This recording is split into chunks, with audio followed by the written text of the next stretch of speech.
All right.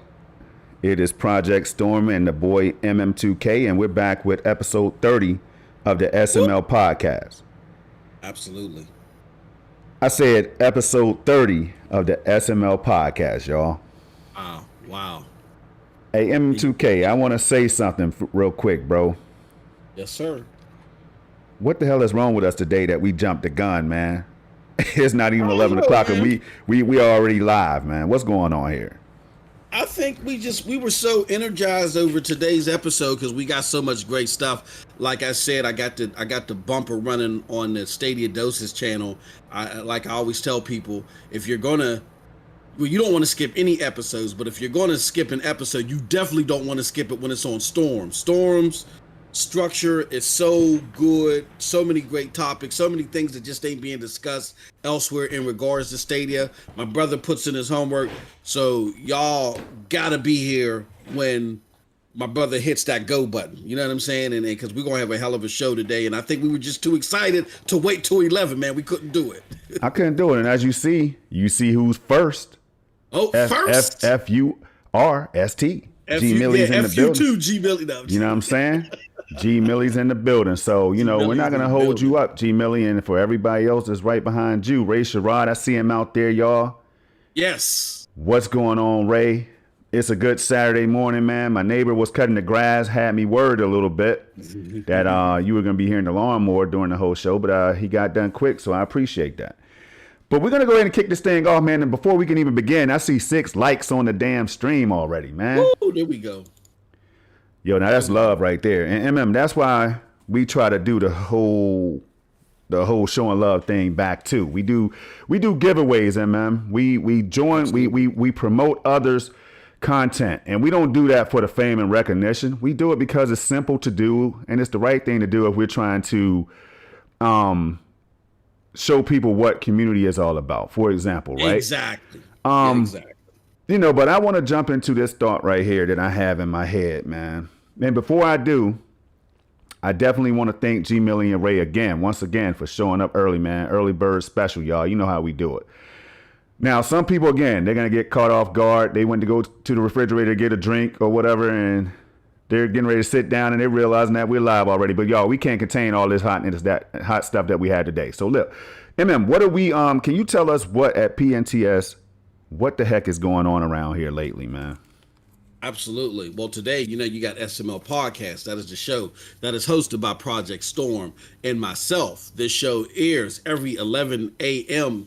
Every Saturday at 11 a.m. Eastern Standard Time, even though we got a little bit giddy today. But yeah, you normally come around 11 a.m., maybe a little 10:55-ish, depending upon our mood, and you'll catch us live. You definitely don't want to miss the discussions here.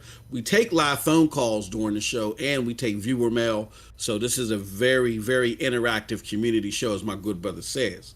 On Sundays, man, that's the super stack. We will have to call that the super stack PNTS day. Right. Where, to kick it off, we have the show of shows, man. You keep it real. You get 100% pure, uncut, real juice for my good brothers Project Storm again and Stadia Rev on the Revolutionary Storm, 11 a.m. Eastern Standard Time. That show alternates between Project Storm's channel, this channel right here, which you need to subscribe to right now, and my homie Stadia Rev's channel. Definitely check those shows out, all right?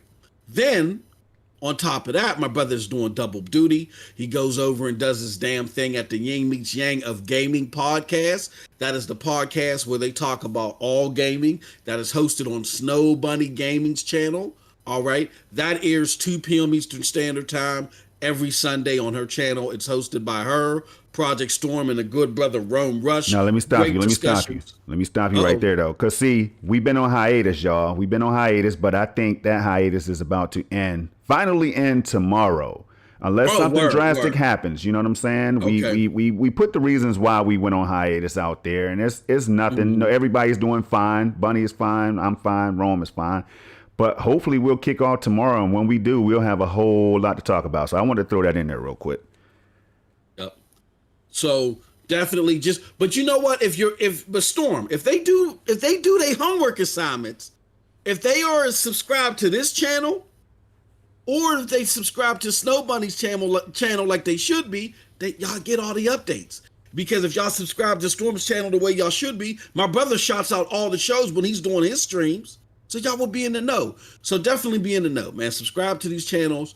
That's why we pay the bill, so you guys and gals know where to go to get this great content. But yes, hopefully it's back off of haters tomorrow. Stay tuned. Be subscribed to get the latest information on that. Then also on Sundays, but it's the first Sunday of every month, we do a show with Jack Deslip. Shout out to him. That show is called The Numbers Show for Stadia. We got a hell of a show lined up for the first Sunday in June. Stay tuned for that. That airs on the Stadia Dosage News platform, okay? So definitely check that out. Then on Wednesdays, we do the Stadia show of Stadia shows. It's called SML Podcast. That show is hosted by Project Storm and myself. That airs every Wednesday, 2 p.m. Eastern Standard Time. You know what I mean? But again, things change. People got lives, so schedules may change. Definitely be subscribed there so you don't miss an episode, a moment there. Last but not least, it's coming back, y'all. We're saying this for real. We mean it for real this time, Storm. It's coming back. The Commission Podcast is coming back bigger and better than ever. We're going to have a fire panel. That is a show that is hosted by Project Storm, myself, Snow Bunny Gaming, and the homegirl Tron from the Sick Humor and King Thrash Roundtable Podcast. But we're going to have special panel members this week. So definitely be in tune for that one. That show airs Thursdays on the MM2K channel. I think I went through it all, Storm. I'm good, brother. I'm good. Man, you might want to take a swig of that old Milwaukee, bro, because you damn sure you did your thing. You did your thing. I can't lie. All right. So we got some more people in the chat, man, and I appreciate each and every one of y'all too, man. Starting from Calvin Morgan, Senior. You heard what I'm saying? Ron Slusher is in the house, and I just had to call YouTube and make Ron Slusher a mod. So Ron, congratulations, man. Thanks for rocking with us all the time. You know what I'm saying? You never know when you might get hit with that moderator tag, y'all. And when you do, if there's something that's very exciting, breaking news or anything like that, then use your link. Just don't abuse the privilege, people. I mean, and everything will be fine. Nobody's done that yet. Not even G Millie. Can y'all believe it? Not even the brother G Million right here in the chat, man. So look, we also have Hendrix. I see you out there, Hendrix. Hendrix B, man. We got Aminor in the house, of course. What would the show be without Aminor? A great contributor to the platform who does talk his PS5, but we don't have a problem with it because we know that Stadia is not the only thing that exists in this world, y'all. We clearly understand that, and we thank all of you from leaving your platform to come over here and talk Stadia with us. Future Time Gaming, Cloud Gamer 201, Stadia Doses News. By the way, shout out to Stadia Doses News, man. Platform continues to grow for all the work that we put in. 75 to 90%. My brother though, because he be kicking ass out there with the content.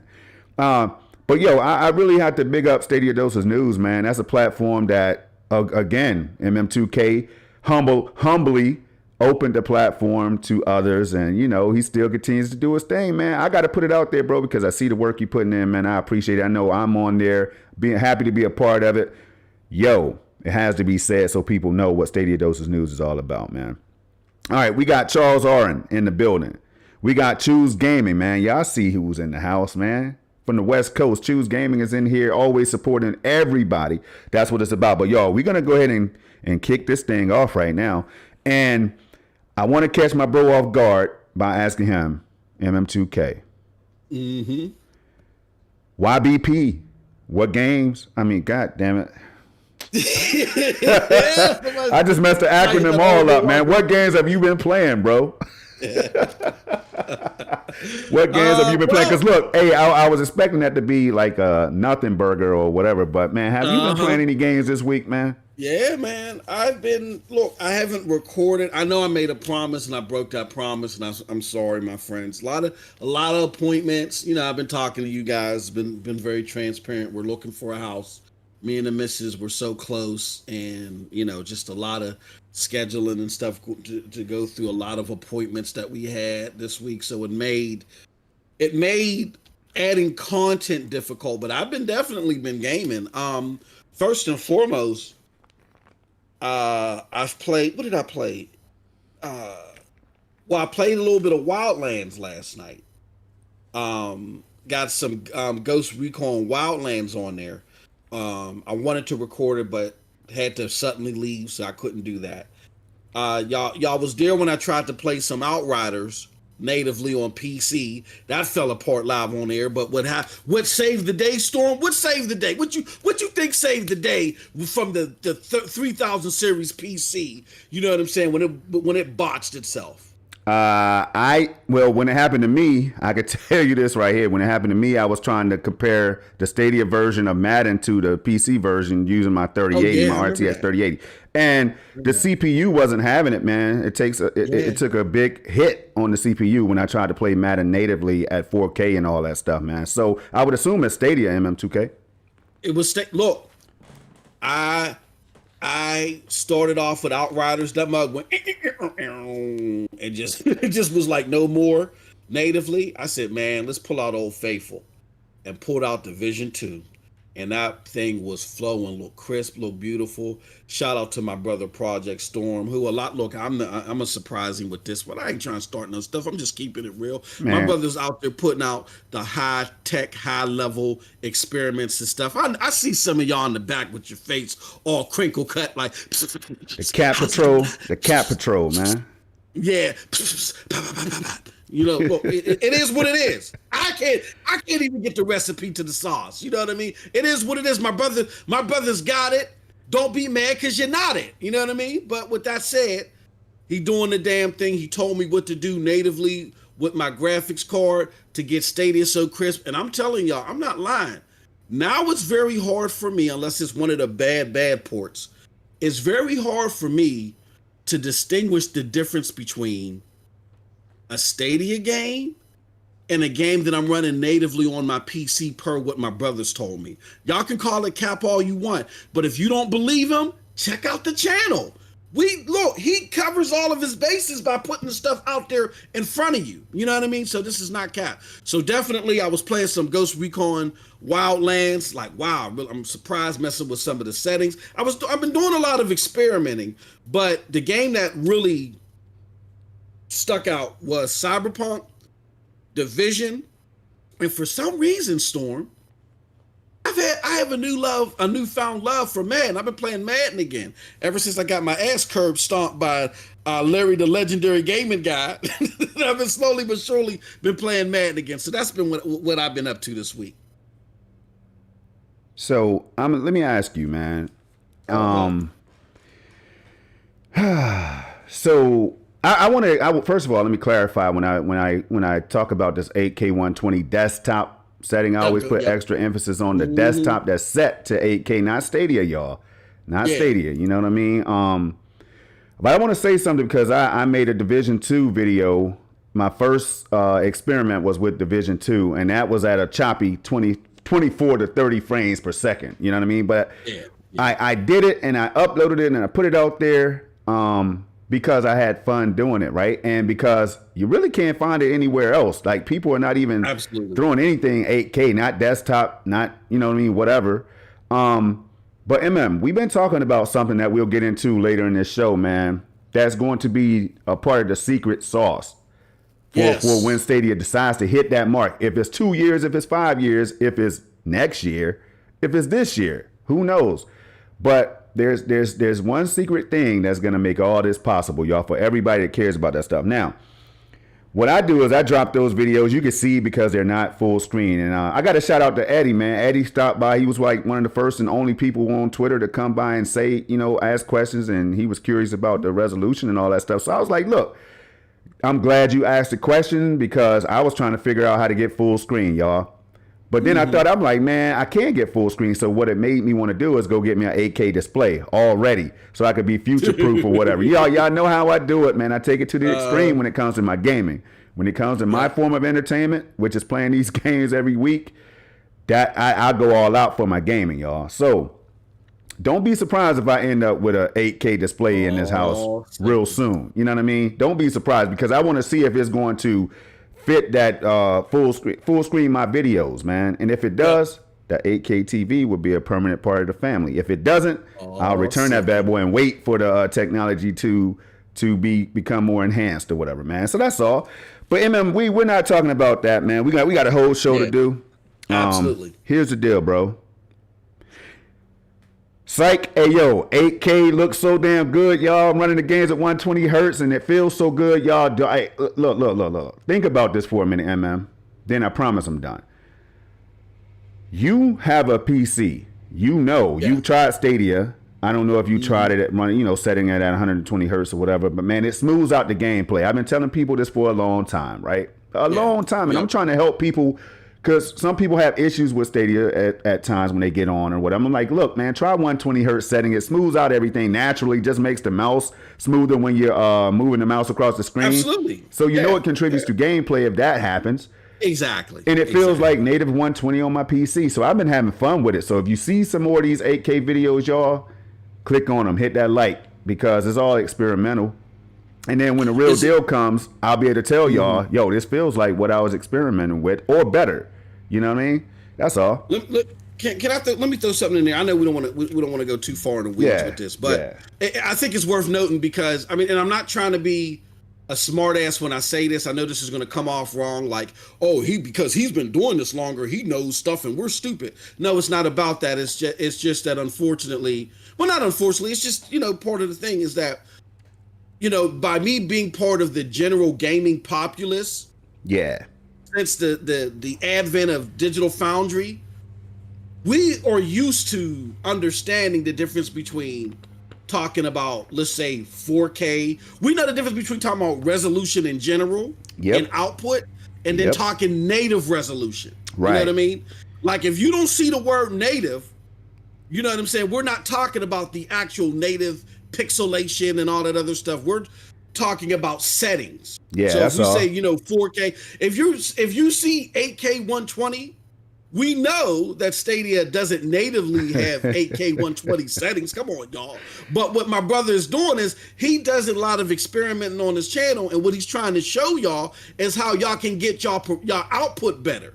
Because I'm telling you, by listening to him, my experience has gone through the roof. Hey, some people are asking me already, like, I don't know how you do this, man. How are you doing this? They already hitting me up, like, how is this possible, bro? How's this even possible? I mean, I don't know. I can't tell you. I just can't tell you right now. So we're going to move on. We're going to move on because I'll be talking about that when I go live with more of those in the future. But, man, shout out to everybody that was curious, that wanted to know is helping me get better. You know what I mean? And I appreciate that. So here's the deal. We have some news to get into, and we're going to jump right into it. We're not going, sugarcoat it or anything like that, y'all. But Stadia wasn't a priority at Google I.O. What does this mean, MM2K? I had to put the question on you because I'll tell you what it means to me, but it wasn't a priority. 3 days came and went. We looked at things on Tuesday, didn't hear anything. Wednesday, didn't hear anything. Thursday came, we didn't hear anything regarding Stadia in a significant manner. So is that cause for concern? Oh man, I think it's over.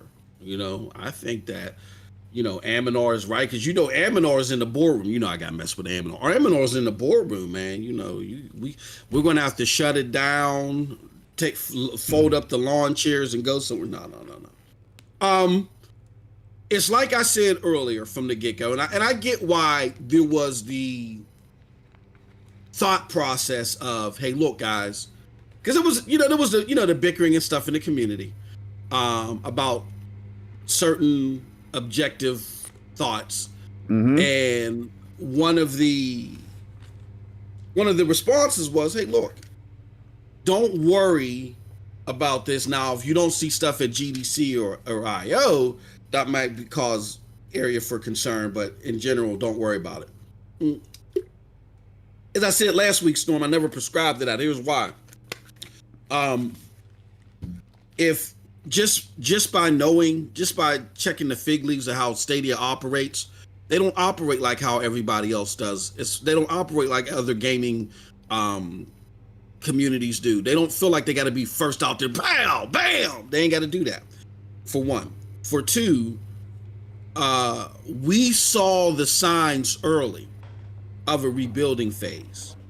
There was a reason why, y'all. And a lot of this stuff is starting to come out. And there's some stuff that we know about that we just can't tell you yet. Right. You know what I'm saying? There's some stuff that me and my brother Storm haven't had full-fledged conversations about yet, in order as far as when we can have these conversations with y'all. So the reason why I'm saying that is to say this. There's a reason why I kept bringing up over and over and over the Catherine Hassai interview. I kept bringing that up, y'all, because information I got behind the scenes was that was the beginning of the reboot of Stadia of some sorts. That was the beginning of it. So when you're going through a reboot and you've already had the situation where people said that you overpromised and underperformed, and you're trying to work through this situation where you're dealing with the bad media, it only makes sense to me personally, and you see this in Fortune 500 talks, it only makes sense personally for you to back off from a main event until you get all your ducks back in a row. Yeah. You've seen it happen with Sony, Storm. Yeah. PlayStation. PlayStation's the king of all kings when it comes to console. They've even said, you know what? We ain't coming to E3. Why ain't we coming to E3? Not because we don't necessarily need it, but look, man, we going through a rebuild. They just Jazzy Jeff'd Sean Layton off the porch. You know what I'm saying? Went to put Yoshida in the basement. You know what I'm saying? Dealing with just the indie games instead of being what he was before at the company. A whole bunch of stuff was going on. So, and they're still rebuilding. They're still going through those phases. So they're not coming to E3 again. So this is not nothing out of the ordinary. But if I could also highlight one more thing, Storm, if you could put up the web view. All right. I got an article up. Let me get that web view up for you. Let me full screen. Because a lot of people might think this is cap. All right. They might think it's cap. Shout out to Cold Drinks. He says, "What's up, y'all? First time catching the live stream. Thank you, Cold Drinks. We appreciate you and love the support." No, that's right. Hold on. I'm going to pull that up for you in 1 second. Hold on. Okay. But shout out to everybody in the chat. But while he's pulling that up, I just want to say, number one, this video look crisp as hell. All right. Number two, I appreciate it. It's up there, though. It's up there now? Yep. All right. So if y'all can see it, this is from Android Headlines. It says, here's likely why you didn't see Google or Stadia at Google I.O. And they said, the thing is, Google I.O. doesn't really feel like the right place for any major Stadia announcements. Stadia, in fact, was at I.O., although not in a major capacity, save for an AMA session called Flutter in Production. There were no big events or sessions about the product at all. So when at Google I.O., when Stadia was there last time at that big and had that big I.O. presence, they were breaking down the technology. They were introduced. This is purely a developer's thing, to break down the technology, to introduce it to everybody. You know what I'm saying? They're rebuilding, restructuring some things. So of course they don't have that big announcement that they had before at I.O. Even at GDC, I wouldn't expect it. You know what I'm saying? I wouldn't expect it at GDC. But this article was also pointing to the fact that Stadia wasn't at a Google I.O. because Google was saving announcements for later. You know what I mean? Right. And it says, just like to the point that I brought up, much like Sony is doing by skipping E3 again this year instead of holding its own online event, Google probably skipped any Stadia announcements at I.O. so it can hold its own event for Stadia later on. And it's so on and so on. We'll drop a link to this article, later. Storm, I wonder if they could see it. I'm not sure if y'all can see. Can y'all see that? Let us know, because I definitely have it on the live view or whatever. So let me. I'll just put it back on the gameplay for now. Yeah, you can put it back on the gameplay. But it's an Android Headlines article that just breaks down the reasoning for all that. We already know via credible sources that Alphabet has doubled down on Stadia. They doubled down on gaming. That was, for many intents and purposes, why Mr. Ahern came out there and said what he said to GameIndustry.biz. That was unprecedented. That type of access to Stadia outside of Jack Buser It's unprecedented. Nate's been there, as far as I can tell, since the product launch. And I was unprecedented for him to come out to do that in a joint venture with other developers the way that they did it. They've never, not saying that they ain't never talked in detail before, but the way that they talked, how solid and sharp that they talked, they've never done it like that in that fashion before. That was unprecedented. It was, look, kill the noise. We're about to head in this bunker. We're about to bring you that hot Stadia summer. You know what I'm saying? Chill out. It's going, we Gucci. You know what I mean? So, yeah, them being at I.O., them possibly not being at GDC or even E3, to me, would make sense, especially if you're going through a restructure. That ain't going to happen overnight. So, yeah, and as my neighbor, I thought he was done cutting that grass, y'all. He's still out there doing his thing. So if you hear that lawnmower, I apologize. That's what it is. If you hear some kind of buzzing going on.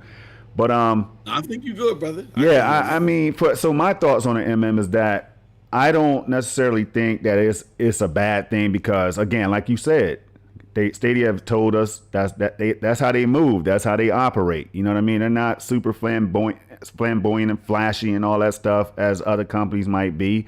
They when John Justice was here, his whole thought was that they didn't want to overpromise and underdeliver. So. Yep. My whole thing is Google I/O. I'm kind of glad that they didn't make it like a heavily Stadia focused event, because then people would have had their expectations so high that they would have been like, okay, we want this now. When is this coming? When is this coming? Can we get a timeline and all this stuff on whatever they would have announced? So I'm glad that it didn't happen there. But I will say that it's shaping up to be a hot summer, y'all. And we'll get into that a little bit during the stream. That's the theme of the whole show, really. It's shaping up to be a hot summer. And I'll tell you all why. We'll get into reasons why. And then you can tell us what you all think and whether you agree or disagree or whatever. But there's a lot of things that's being put in place. And MM2K, we are going to go ahead and move on to the next one, man. Now, I need this web view working for this next one because I wanted to highlight 9 to 5 Google. Yeah, Yeah, go ahead. Make sure you got it up. It's up in the background. No, it was up. I had it full screen and everything. Okay. So, okay. Yeah, I'm not sure what's going on with that one, y'all. But I see the article. I see it. You just pulled it up. So, pop out. I don't need to pop it out, right? It's like we never did this before. Yeah, you got to pop it out. Yep, you got to pop it out. Boom. All right, here we go. So now, here we go. I was so busy enjoying the show, y'all. Sometimes I'm a fan of the show my damn self. Like I'm not even on the panel. Now let's see if we can get it popping right here, y'all. All right, we're gonna do that. And go back in. I just popped it out. I don't know if they'll be able to see it, but I'm looking at it right now, and it's definitely out.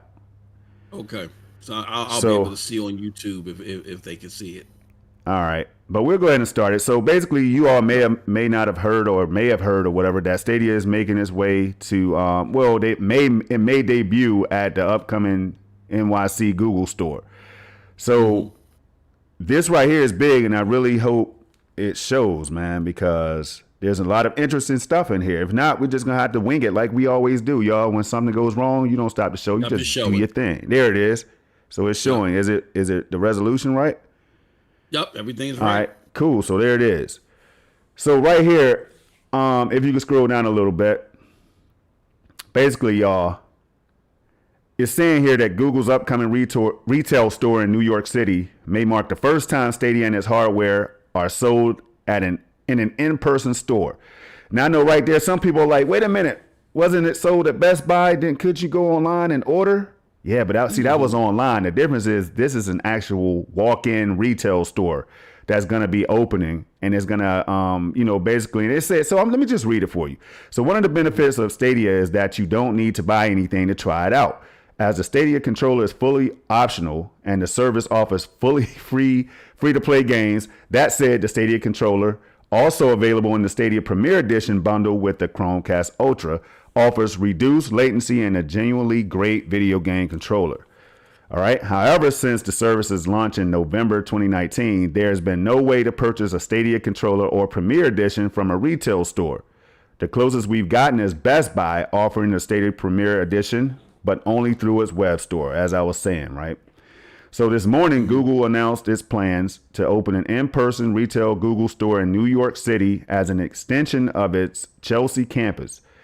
In the blog post, Google included a speculative image of what this retail presence will look like, with many of Google's largest brands, including Nest, Fitbit, and Pixel, being given prominent signage, right? Mm-hmm. So all these devices are going to be in there, MM2K and chat. Yep. It's something that I want to go and take a trip just to see how it's going to be laid out and everything. And, you know, and if Stadia's in there, it says one eagle-eyed Stadia fan, Sean McDonald, shout out to Sean, man, on Twitter, zoomed in. Yeah, you know what I mean? Zoomed entirely too far into the image, Blade Runner style, and found that in one of the windows of Google's mock-up, Stadia is featured. So y'all can see that S back there if you look carefully, if you have an eagle eye or whatever. You know that it's Stadia. That's the Stadia logo and all that. While the quality of the image could definitely be better, the S of the Stadia logo is distinctly recognizable. So, MM, I just want to go right into your thoughts, man. What could this be saying? Well, it shows that they're getting more confident. It shows that that there is it shows that there is a belief system in the platform, like, hey, we had to be very careful before on how we put this thing out there. I think a lot of it was because of NPD. Mm-hmm. They would have gotten eaten alive in NPD. They really would have got eaten alive in NPD. Can you imagine if the NPD numbers were put out there and they were like, oh, yeah, Xbox was at 50 million and PlayStation's at this and Google Stadia's at 200,000. You know what I'm saying? Like they would have. So Stadia, the smartest thing they could have done was really limit what the access was to this at first. And I think a lot of the reasons why we saw, you know, some of the limitations was because of that. But now, in an interview with I don't want to go too far in the weeds, but in an interview that I did with Ace of Cloud Gaming Extreme, shout out to him and shout out to them. Ace says that he feels like Stadia has lost some confidence in the product.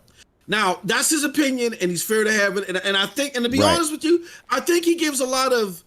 I understand where he's coming from, even though I don't agree with it. I think it's not a loss of confidence. I think it's a loss of belief in the mainstream's ability to promote it properly. You know what I'm saying? Yeah. Like, yeah.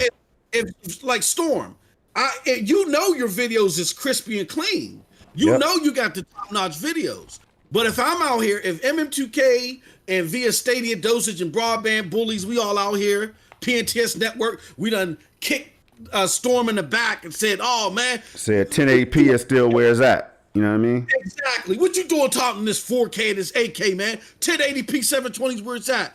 It's not, you know your videos is crisp. It's just the confidence, not that you have in your own product, but the confidence that you have in third-party delivery systems. That's the issue, not their product. Because, look, let's keep it real, y'all. A lot of people, including, look, and speaking of Broadband Bullies, my brothers, I love them, but a lot of discussions that I have with them, yo, y'all so hard on Stadia, have you tried it? No, but I tried Project Stream. Mother effer, Project Stream and Stadia are two totally different things. What are you talking about? So it's that delivery system that they may not have faith in, so they got to, grab the bull by the horns themselves. So with that said, I think this is showing that they are having more confidence in it because they're looking at the numbers, and we're going to talk about it a little bit. I don't want to get ahead of myself, but they're looking at the numbers, Storm, and they're like, okay, this thing is growing. The sensor time, well, I'm not going to get ahead of myself, but we're seeing significant growth. Yeah, let's put this in the store. We got a store to market our other stuff, but yeah, let's definitely put this in the store. I'm hoping you can get codes. Man, the possibilities are vast here. And if it hits in New York, like the old MC Hammer video, you ain't hitting in New York ever. I'ma turn this mother out. Hey, look, if Stadia turns it out in New York, that could be a great sign in the future for the product. Well, I'll say this. I can't disagree with what you're saying, man. It's just like this is just one stepping stone to what could be that the new Stadia that we're talking about, man. They're shaking things up. Yep. You know, they could open these stores in other territories like, you know, Los Angeles or wherever if they choose to, you know. So that's if that happens, that'll be welcome. That'll be a welcome addition to all of the other great moves that they're making and stuff like that. And we're gonna get into some more of those great moves, man, and some of these things that you all may say, wow, this is going to be crazy. This is going to be great for Stadia. So the next one I want to get into, man, we don't have to spend a whole lot of time, is pretty much. Now, you know what? Actually, now what we could do is we could go back to the 9 to 5 Google information. You know what I mean? If you want to do that. So if you could pull that up and I'll go ahead and set it all up. Now, you talking about for the New York store, right? No. For the just the actual article that I dropped in the chat or whatever. The changelog. The changelog. My bad. Yeah. Okay. Yeah, we're good. Damn lawnmower, man. Lawnmower got my mind. You know what I'm saying? All over the place. Out of all the times your neighbor could cut the grass, man. Oh yeah, you know how all it works, the time. bro. So here we go. go. How they do it. You know it can't be super smooth, man. All right, so here we go. I'm gonna go ahead and put that up real quick and just bear with us 1 second, y'all. Here we go. All right. So everything should be good right there. Now, so what this is basically saying, shout out to 9 to 5 Google, man. They're always putting everything right there where you can see it. You know, like I'm one of those people that don't like to like scramble around, go to different places to find what I need. So if everything that I need to see is right there in one spot, man, I can definitely go back every time. So here's the deal. Of course, they mentioned Google I/O or whatever, but we're going to skip right past that. So if you can scroll down a little bit, MM. Okay. So right here, the new games had to go up a little bit right there. So the new games added to Stadia. Now, so it says right here, no new games arrived in the Stadia store this week for a first for the platform in 2021, right? Still, as of this week, Google has added 47 games to Stadia in calendar year 2021, well on its way to the promise of at least 100 titles added this year. Now, that just reading that part made me think like, damn, they've been on fire so far this summer. I mean, this 2021, right? The summer is coming, y'all. Summer is coming. We're hearing rumblings about Ark and Rainbow Six Siege and For Honor and all of this stuff coming to the platform eventually.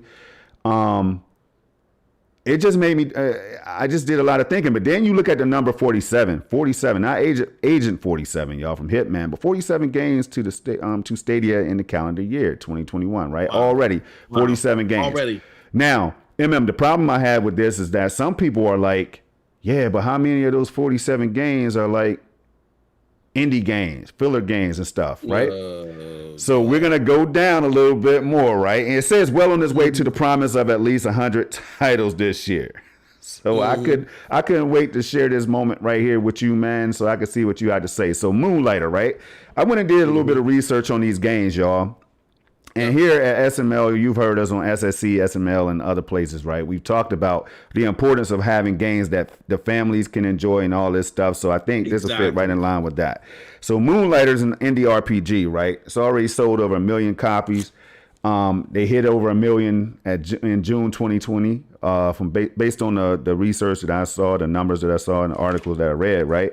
So that's an indie RPG. One that I don't know if it's for me. You know, I don't know if it's for me. Just like Disco Elysium is on the platform, people rave about it, right? But I just don't know if it's for me until I try it. Now, we got Ice Age Scratch Nutty Adventure, right? We also had Giganosaurus the game, MM. And then you see right there Ark Survival Evolved, y'all. Ark Survival Evolved, we've already talked about this game. We know that it hit like tens of millions of units sold or whatever already. People love it. The Stadia community is excited for it. But what does all this say to you, though? Like, all these games right here that you're looking at, Moonlighter, Ice Age, Giganosaurus, are they enough to generate the buzz that Stadia needs, or do they not even have to worry about that? Yes to both, oddly enough. Yes to both. Here's why. Well, repetition is the mother of learning, Storm. We're going to say this ad nauseum. Stadia does not have to compete with Xbox and PlayStation right now. If we had the time, Storm, there's so many articles we could go over. Yeah. I was coming over a lot of reports that is out there about cloud gaming. See, we do our homework here. So I was combing over a lot of reports about cloud gaming. Cloud gaming is projected to reach 1.4 billion this year by a lot of analysts and stuff like that. Yep. While the rest of the gaming world is going to be at 189 billion. Last year, a lot of people didn't realize this. Let's throw the numbers out there. Last year, I think cloud gaming had 15 million people all worldwide partaking in it. And this year it jumped up to 23.7 million people so far that are part of cloud gaming. You take that together with gaming in total, you're talking about 1.6 billion people between PC and consoles alone, right? So I don't want to say insignificant, but again, the cloud gaming community is so dwarfed in comparison to the main gaming community.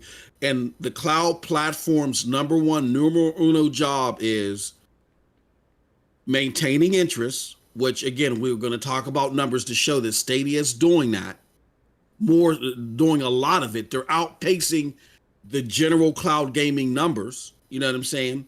And the other number one job the cloud gaming platforms have to do is they have to make the cloud gaming experience seem just as good, if not better, than the dedicated device experience. Why is that so important? See, people want to disregard performance.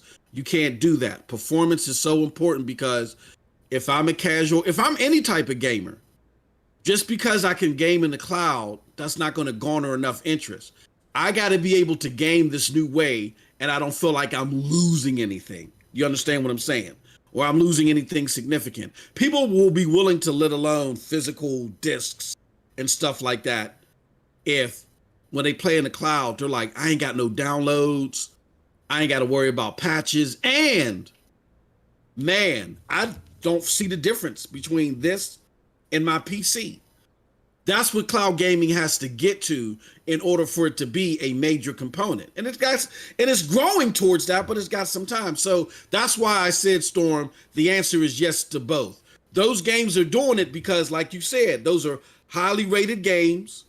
They are games that are needed for the community altogether. We got to have family-friendly games. You got to have indie games, and you got to have AAA games. And lastly, y'all keep talking like there's 10, 15 AAA games dropped every week, right? Like Stadia has to make choices. They got a budget too, even though they got a lot of money. And that's why I tell y'all, I want to send y'all a copy of Rich Dad, Poor Dad so y'all can understand how the market works. Just because you got a whole bunch of money, you can't just throw it out in the street. Microsoft didn't start spending the money that it's spending for Game Pass or whatever until they started making money, until they got out of the red with a lot of their business. And then that's when Satya Nadella wrote them a check. So Stadia has to start making money too in order for them to get any and everything all the time. So you got choices to make, Storm. You're looking at the games that are coming out for 2021, and you say, okay, am I going to put money towards Outriders or Biomutant? You know what I'm saying? Am I going to get Rogue Company today and put all this money for that small team to put Rogue Company on there today, or do I want to get Resident Evil day and date? You see what I'm saying? Yeah. So choices have to be made. And because those choices have to be made, then you look at what they're bringing onto the platform. You look at the state of cloud gaming altogether, where it's not urgent for them to buck a PlayStation or Xbox. And you got to say, look, they're doing pretty damn good. You know, they're doing pretty damn good. These are some good options. These are some highly rated games. And they're doing pretty damn good with bringing the best of the lineup. Even if they can't get everything, they're bringing the best to the platform. They're bringing it day and date. And for the most part, it's performing very well. I think they're doing a good job. Yeah, so do I. And we talk about it. We talk about it all the time, man. I'm always constantly saying, I'm one of the people that says, that developers would love to get their games on a platform like Stadia, a new cloud platform or whatever, because again, it gives more players an opportunity to get a hold of your game. And that's what, as a developer, your number one aim should be, is to get the games in the hands of as many people as possible and just put out a quality product that people want to continue to play and come back to. So, I mean, I think what's important that we had to put out there, MM, is that these games are also on other platforms. Each one that I just mentioned, Moonlighter, Ice Age, Giganosaurus, whatever, they're on Xbox, PC, and PlayStation already. And if not all of them are on the Switch. So, those platforms, they actually saw that it would be a wise move to, add those games to their portfolios. And so I don't know why it would be a bad thing for Stadia to do it. But I get what people get caught in, MM. They get caught into I want the Call of Duty now. But then I go to GeForce Now yesterday to boot up me some Call of Duty, you know what I'm saying, or see if I could play it over there, because I was thinking about purchasing it. And if Kill's still around, he knows I'm not lying. We just talked about it, man. I'm like, yo, I want to get this Call of Duty on PC, bro. And then I'm like, I got GeForce Now, and I can't even play Call of Duty on GeForce Now. So it's kind of like there's still certain sacrifices you have to make when it comes to a GeForce Now, which is supposed to be the Godzilla of the cloud right now. You know what I'm saying? To a lot of people that don't seem to think Stadia is doing anything. But so it's just you can't go over there and you can't play Battlefield on GeForce Now, for example. And so so any game that they can get is a bonus. GeForce Now has been bringing a lot of games to the platform, to the service or whatever in recent weeks, and that's cool. But they get a pass on that, right? From a lot of players who are like, yo, this is what it's all about, just bringing more games. So I don't know which one it really is, man. So it confuses the hell out of me. I just, I leave it right there. Well, the problem is that, and I talked about this on a stream that I had recently, because someone came on my stream. Shout out to them. I won't name their name because, they seemed a little perturbed that I was talking to them. But it was, I wake up every morning, Storm, with the thought process, what can I learn? Not who can I convince that I am the all-seeing eye? No, what can I learn? You teach me every day. You know what I'm saying? And I learn from 6'4", and I learn from whoever every day, right? So the brother came in the stream and said, you know what? If Stadia keeps going on the path that they're going on, everybody's going to leave Stadia and go to GFN. Now, before I talk about this, I want to say this first and foremost. There is no doubt that GFN, as of late, the last few months, they've been churning it up. I'm looking at data. I'm looking at statistics. I'm talking to my brother Jack. GFN is doing a damn thing.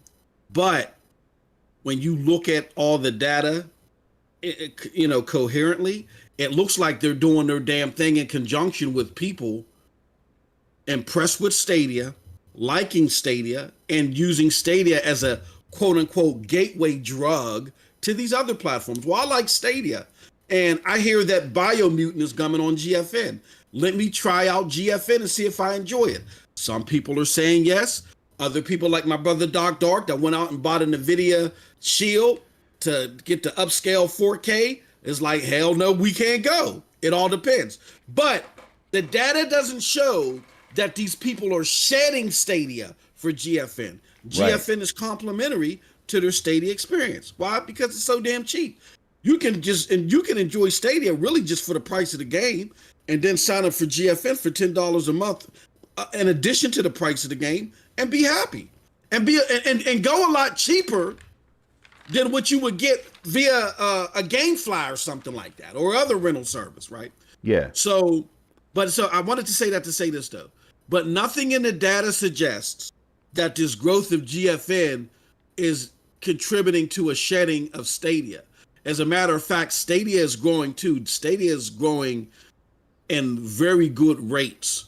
So, yeah, I think what it is, Storm, is there's a small sector that believe that because they prefer GFN and believe because they are disgruntled towards Stadia, that everybody feels that way. And that's not the case. GFN serves gamers that just want to play a lot of games. They're not worried about maybe the quality of the stream as much. They're not like a Dark, where Dark's like, look, undoubtedly, I want an experience that doesn't feel like it's on the cloud. I want it to feel like it's native. And he's like, GFN doesn't do it for me. There's some people that don't care about that. So GFN is fine for them. And there's nothing wrong with that. But for people that care about quality of stream, Stadia is going to be their main to go, or the only place they want to go. For people that want those big ticket games day and date, like Hitman, like Outriders, like a Resident Evil. You know what I'm saying? They want to guarantee that the majority of those big ticket games are going to be available to them day one. You don't have that with GFN, unfortunately. You get a lot of games. You'll get games like Biomutant, you know what I'm saying, which look very good, look cool. But if I want Resident Evil, where did I have to go? If I want it on the cloud, where did I have to go? If I want the 2K games, where do I go? If I want the EA games, where do I go? And that platform, Stadia's platform, speaks more to the console gamer, the average console gamer who Z-Huge told y'all. I had to school somebody else on this. Z-Huge told y'all. World-renowned analyst, gaming analyst, told y'all the average gamer, console gamer, only buys 2 games a year. Stadia speaks to that gamer. They don't want a whole bunch of games. They don't want to play a whole bunch of stuff. They want to hunker down on their 2 games, and sometimes they'll try a third. Stadia speaks to them. It's about quality over quantity. So GFN gets a pass because what people are trying to do is they're trying to squeeze GFN and Stadia in the same box. And the only thing similar about the two, Storm, is that they're both cloud experiences. Once you get beyond that, there's no similarity. I think they speak to different audiences to me. So well said, man. And I'll tell you what else is well said right here. What Hendrix had to say right here in the chat says, I think they got to be careful with what games to put on because of running cost and cloud hardware and storage. So like MM was saying, they got to choose what to put on and when, rather than too much too soon. Man. All right. Yep. I mean, so look, here's the thing. We're going to move right along, man. And the next thing we have up right here is we had the Destiny 2 crossplay on deck. But I do want to go through and see what the chat is saying. Bibbidi Bop says, I'm not a PC person. I don't want GFN. All right. Mm-hmm. And then Charles was saying earlier with these family games, I think they're gearing up for Google LG TV support. And you know what, Charles, that's something to think about because the family are going to huddle around these displays, man. And that's how they're going to interact with each other a lot of these times, So I like that thought. So for the Destiny 2 crossplay is going to be returning, y'all. Storm, before we move on to the, I'm sorry, I hate to. Go ahead. Ron Slusher brings up a very great point in the chat. All right, go ahead. And again, Ron, thank you for your support. I got to give a disclaimer because I guess because I'm yelling or whatever, some people think that because I have a difference of an opinion, I'm attacking their point. No, I'm not attacking. I'm not going to attack your point. I think it's a very valid point. I just have an alternative view. The homie Ron Slusher says Stadia Pro needs to be the next Game Pass. I don't prescribe to that, and here's why. Game Pass to me, even though it presents a lot of great value for a lot of people, most of it is water cooler talk hype. Here's why I say that. The target demographic for Game Pass is the 1.6 billion gamers between console and PC. Okay. Out of the 1.6 billion people, 20 million, I think it is. Is it 20 or 23 million? 23 million, yeah. Yeah, have Game Pass. That's less than 2% if my numbers are right. The model that Stadia adapts is the PS Plus and the Xbox Live Gold model, which combined, I think that's like 115 million. So you take 115 million out of 200 million consoles, that's a saturation over 40%. I mean, over 50%. You see what I'm saying? So, and that model is generating more money. So what Stadia did is they said, look, we don't have a lot of games to begin with. So the fact that we got to pay to port games over here and the fact that we don't have a whole bunch of games, we can't fathomably create a Game Pass model. We just can't do it. But what we can do is mimic the models that are the most successful. And regardless of what the media says, the people that go out there and Game Pass is the greatest thing. Yeah, I get it. They're getting their free Game Pass codes every month. That's fine. With that being said, the most successful models, subscription models, is PlayStation Plus, Xbox Live Gold. That's why all hellfire and brimstone broke out when they tried to raise the price of Xbox Live Gold. That's why. It's the most successful model. It's generating the most money. It's generating like, I think, 3 to 4 billion a quarter for these companies. Mm-hmm. Game Pass ain't doing that. At 23 million, it's not doing that. So do I think it would help the platform out down the road when the Game Pass model becomes more popular in gaming? Yes, but they got something similar to that. They already got Ubisoft Plus, that if we get 100 games in Ubisoft Plus, that can be the Game Pass competitor. If they get Origins access on the platform like they keep hitting towards, that'll go a long ways on the platform. But do they need a Game Pass model right now? Number one, they don't have the games to justify it. Right. Number two, what they need is they need to generate revenue. The thing that's going to generate revenue for them is for them mimicking the most successful model. And the most successful model, my friend, is PlayStation Plus and Xbox Live Gold. But I appreciate your point. I just wanted to give my counter to that. But it was a great point. Yeah, and I see what Ron is saying. It's just that you wanted to get to that point where you could, where you could see Stadia on a level like that, so that more people, because a lot of people seem to be Game Pass is the hot item, the hot talk right now. You know what I'm saying? Whether you believe it or not, that's just how it is. That's what the industry is saying. That's what everybody is buzzing about.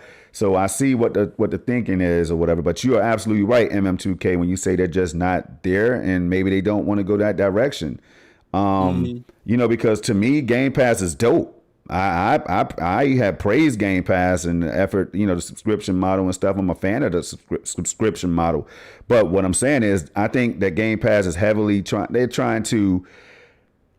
This is just me, and you could disagree if you want to, but I think it's a way for them to say, let's get our exclusives, and it might be smart. Let's get our exclusive games in the hands of millions more people. I'm sure that's the thinking behind it. By having them on the Game Pass day one, you don't have to worry about purchasing them. I think the emphasis is really put on the exclusives first, and that's what it is, So, but the problem is, I think what's backfiring is that a lot of people are not going to pay $14.99 because they don't have PCs to game on, right? That's one. Two, $10. That's still a lot of money to there's some people, that's not going to be playing 30 to 40% plus of that library. So I think that's what's catching them in that situation. So it's an interesting thing. And hey, Ron, I'm glad you brought that up, because it lit the fire under my brother to say what he said, which made me think what I just thought. So that's what it's all about. That's what it's all about, man. By Ron. Hell yeah. Absolutely. We got Cherry Man Gaming in the house, y'all. We got, Bibbidi Bop is in the building. He joined us as well, man. We appreciate y'all. And I tell y'all this right here.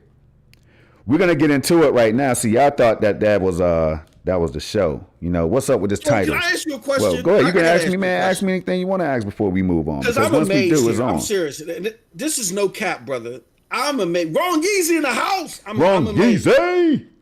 Can I ask you a question? The video that we're watching right now, is this during your 8K 120 desktop settings? That's the 4K 120 desktop settings right there. My God, man. You know what I'm saying? This is amazing. Look, because brother, I love your work. Yeah, man. But I'm telling you, whatever settings you got going on here, my God, I might have to change my trousers after Hey, this. well, This next was time, phenomenal. I appreciate it, man. For episode 32, you're going to be seeing some more of that crispy 4K 120. Now, the only reason I didn't throw the 8K 120 stuff in here, y'all, so you could get an idea of what it is. Not even that, because remember, I was using YouTube. What I was doing. Okay, so the direct recording is 30 frames. You're right. But Gotcha. Okay. But my thing is when I stream it, when I use YouTube for the 60 FPS, you know what I mean? So I go live at 4K, but I have the 8K settings on my end. So I'm experiencing what looks cleaner, what looks crisper, and runs twice as smooth as just normal 60 FPS gameplay on my desktop, man. So the only reason I ain't do it is because of the black bars on the side, you know? I don't want the black bars. I think they're a sore thumb, but it's interesting as hell to see what kind of performance you can get when set to that resolution, y'all. That's why I do what I do. Some people are going to say later on, damn, this is what Storm was talking about. See, I like to be ahead of the curve if I can, y'all. I like to try things that other people that you can't find anywhere else. So in chat, if y'all type in 8K 120 Stadia gameplay, Project Storm is going to come up. Mm-hmm. Project Storm, listen, y'all, and this is not even about me now. I'm just saying I thought about this. So when we do get to that point in the future, I've already had videos on it. Man, come on, man. Stay with me, y'all. Mm-hmm. Stay with your boy, man. You know what I'm saying? So if you go out there, I'm the only one that's trying to experiment in this manner, right? The only one that I've seen that's even capable of doing this right now. Yeah, so exactly. Not to toot my own horn, but that when you working on your brand, you working on your craft, you want your craft to stand out and be unique. Y'all know what I'm talking about, man. But MM2K, here's the deal. Somebody's going to appreciate that. A lot of people are showing love, man. You know what I'm saying? It's not getting thousands of views, but I never aim for that to happen. But it's getting just the right amount of views and likes for me. You know what I'm saying? It's really not. It's about putting it out there. It's making an archive so the information is out there. I know a lot. Look, man. I know a lot. Look, I'm gonna say this. I know the people out there with the crinkle cut frowns on their face. Man, how this like, dude doing this, clickbait master, the master clickbait, right, and all that. He killing the algorithm, man. You know what I'm saying? But it's not about that. We're out here. My brother's out here experimenting. Look at this video. What if you want to learn how to do this? My brother's showing you how, and he's letting you know the settings and the experimentation that he does. And then when my brother puts his tweets out there, I used to get on him.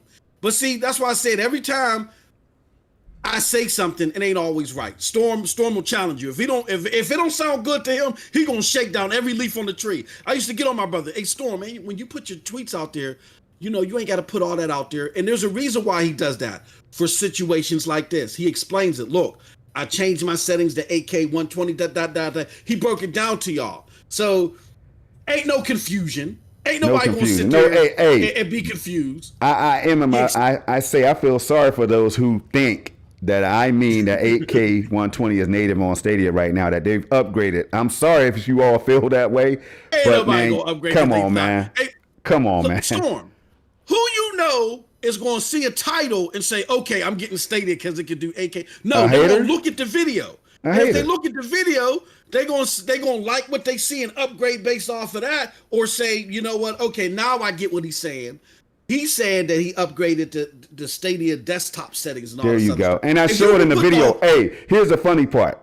If you watch 3 minutes of the video, just 3. Yes. You'll see me going to the desktop, changing to 8K, changing to 120. You know what I'm saying? Showing you the hardware acceleration, showing you the NVIDIA G-Sync that's running, right? I'm showing you everything that you need to see.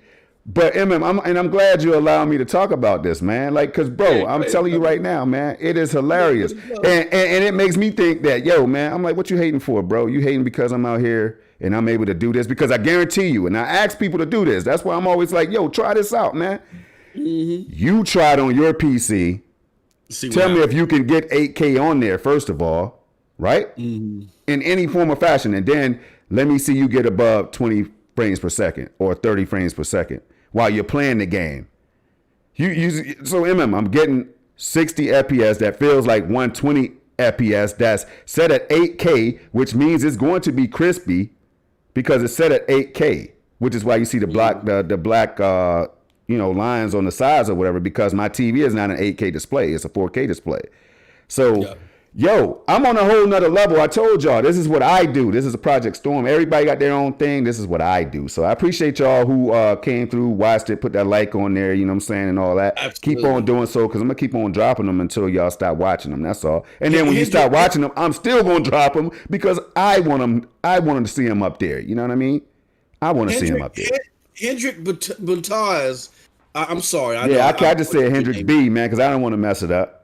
Hendrick B says, "Hey Storm, what's your bandwidth usage like on AK-120? It looks amazing." Exactly. Man, I'll tell you, Hendrix. And for you all that show up, man, I give y'all the secrets, right? For anybody to stop by and show love to SML, you get the secrets. You won't get all the secrets because then the haters will use that to their advantage, man. Let's just keep it real. This is what happens, man.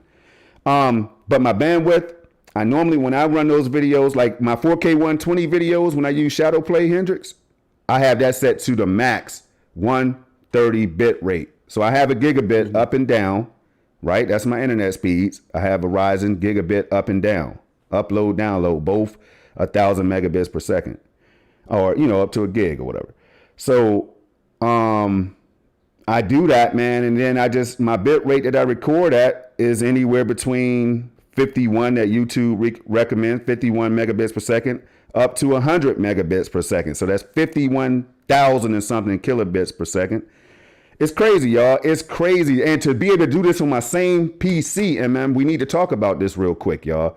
To be able to do this on my same PC, whereas if I try to play a game at 1440p with these same settings on my, with my native PC, I won't even be able to bring y'all the stream. It'll be choppy as hell. And the hardware requirements are limited. I mean, it's everything. The performance is limited because of the hardware and all that stuff, man, because it's so taxing on the CPU and GPU and all that stuff. It's crazy. So the fact that the cloud and the hardware can coexist the way it does to bring that 8K experience at 120 hertz desktop setting, which feels just like native 120 on my native PC. And y'all know I have the 3080, so there's no cap. I've been playing at 300 frames per second. You know what I mean? Higher on certain games. I mean, I know what this is about, man. So I'm just doing this right now to have fun for all those people with 8K displays. I don't know how it fits for you all and how it looks on if you have an 8K display. So I'm doing it for those people first. You know what I mean? To let me know, hey, man, this does look a little crispy. I'm going to get an 8K display myself, though. And then I'll be able to let y'all know. And I'll be able to let you try to see if it could go full screen and all that for you. I want to say one more thing, and I know we got to move on. Yeah. Again, I get that this community is new to this, and they're not versed in the communication part of it, the lingo part of it. But there's a difference between native output and just the resolution reference itself, which y'all got to understand or remember, which a lot of people don't tell you in this community, but we're going to bring it up. Resolution is only about sharpness of the image. It's not the graphics. It's not the texture, just the sharpness of the image. So even if you're getting some type of upscale to 8K or whatever, you're getting a sharper image altogether, as long as your hardware can produce it, which a lot of people's hardware That's the key. can't. That's the key. Storms can. So with that being said, that's the reason why he's giving you the settings and stuff like that in the title and in the videos in the first 3 minutes is to let you know how you can get a sharper image. Don't get too caught up on the pixel count, all that stuff. That's not what my brother does. My brother is trying to show you how to get the best output, period, the best engrossing experience, period. And we're not talking native pixels here. Look at this ish right here. Look No. And remember, let me stop you. Let me stop you real quick. I'm trying, if you know what I'm doing, it will blow your mind to even know that I could play anything on this desktop PC at 8K 120. Woo! That is the part that's gonna blow the people in the know. Gonna blow their mind, man. That's why some people are baffled. Like, I don't know how you did it, but this is impressive. You know what I mean? That's why I do it. That's another reason, man. Yep, absolutely. But no, the great discussion, y'all. Great discussion. And guess what? Let me tell y'all this. I got to tell you, I will be bringing out a video soon of me running GeForce Now. Man. Listen, GeForce Now, PSN, and Luna. I will be running those at the same settings. PSN can't even run it. It can't even, it flickers, the screen flickers and everything. I'm gonna show y'all. I'm gonna drop that soon for y'all see. You know what I'm saying? So Stadia is out here, man. Anyway, take it. Whatever, man. Go ahead, man. Let's move on, man. Go ahead, brother. Yeah, let's move on, man. So, all right, so check it out, man. If you could pull up the Android TV article, if you can, with the 80 million. Yes, sir. There it you know goes. what I mean? The 80 mil. And then I'm gonna go ahead and do what I gotta do on my end, y'all, because y'all got me ready to make some more, to go over here and experience some more 8K 120 myself, man. Hell yeah! It's just so fun to jump in the lab, bro. I swear, it's fun. So we're going to make sure that everything is set up. All right, got to pop out. I'm just waiting on you to find the article. Yeah, I got it. I got the article up. Okay, yeah, because I'm still seeing. Android. Okay, there it is. I had to click on it. Click on it. All right, so hold on one okay. second. All right. All right. Woo. And this is what we have to do, y'all. So, you know, it is what it is. Yes. All right, web view right here. Boom. So it should pop up for you all in a second. Now, right here, MM. Yes, sir. It Shout out to Ben Schoon, too, for writing this article. Oh, Ben Schoon, for real, man. Y'all know, see, people got to understand how we do things. We might critique some things that people say at times, you know, but that don't mean that we don't appreciate your work and that we don't use your work to educate others and to inform ourselves. Absolutely. So here's the deal. Absolutely. Android TV and Google TV surpassed 80 million active devices with strong U.S. growth. Now, here again is a part. It's contributed to that hot summer, that title that y'all see, right? That hot summer that we keep talking about, right? It's contributing to that. And I'll tell you why in a minute, why I think so. So basically, Google has made a push, it says, over the past 2 years to put Android TV in the hands of more customers. I'm not going to read this whole thing, y'all. And it sure seems like those efforts are paying off. At Google I.O. this week, I had to stop on that one. At Google I.O. this week, Google has announced that Android TV and Google TV have combined more than 80 million active devices. So remember when I said MM2K on SSC Podcast this week? I said, yo, Google I.O. to me spoke to me as a Stadia gamer. And this right here is part of the reason why, bro.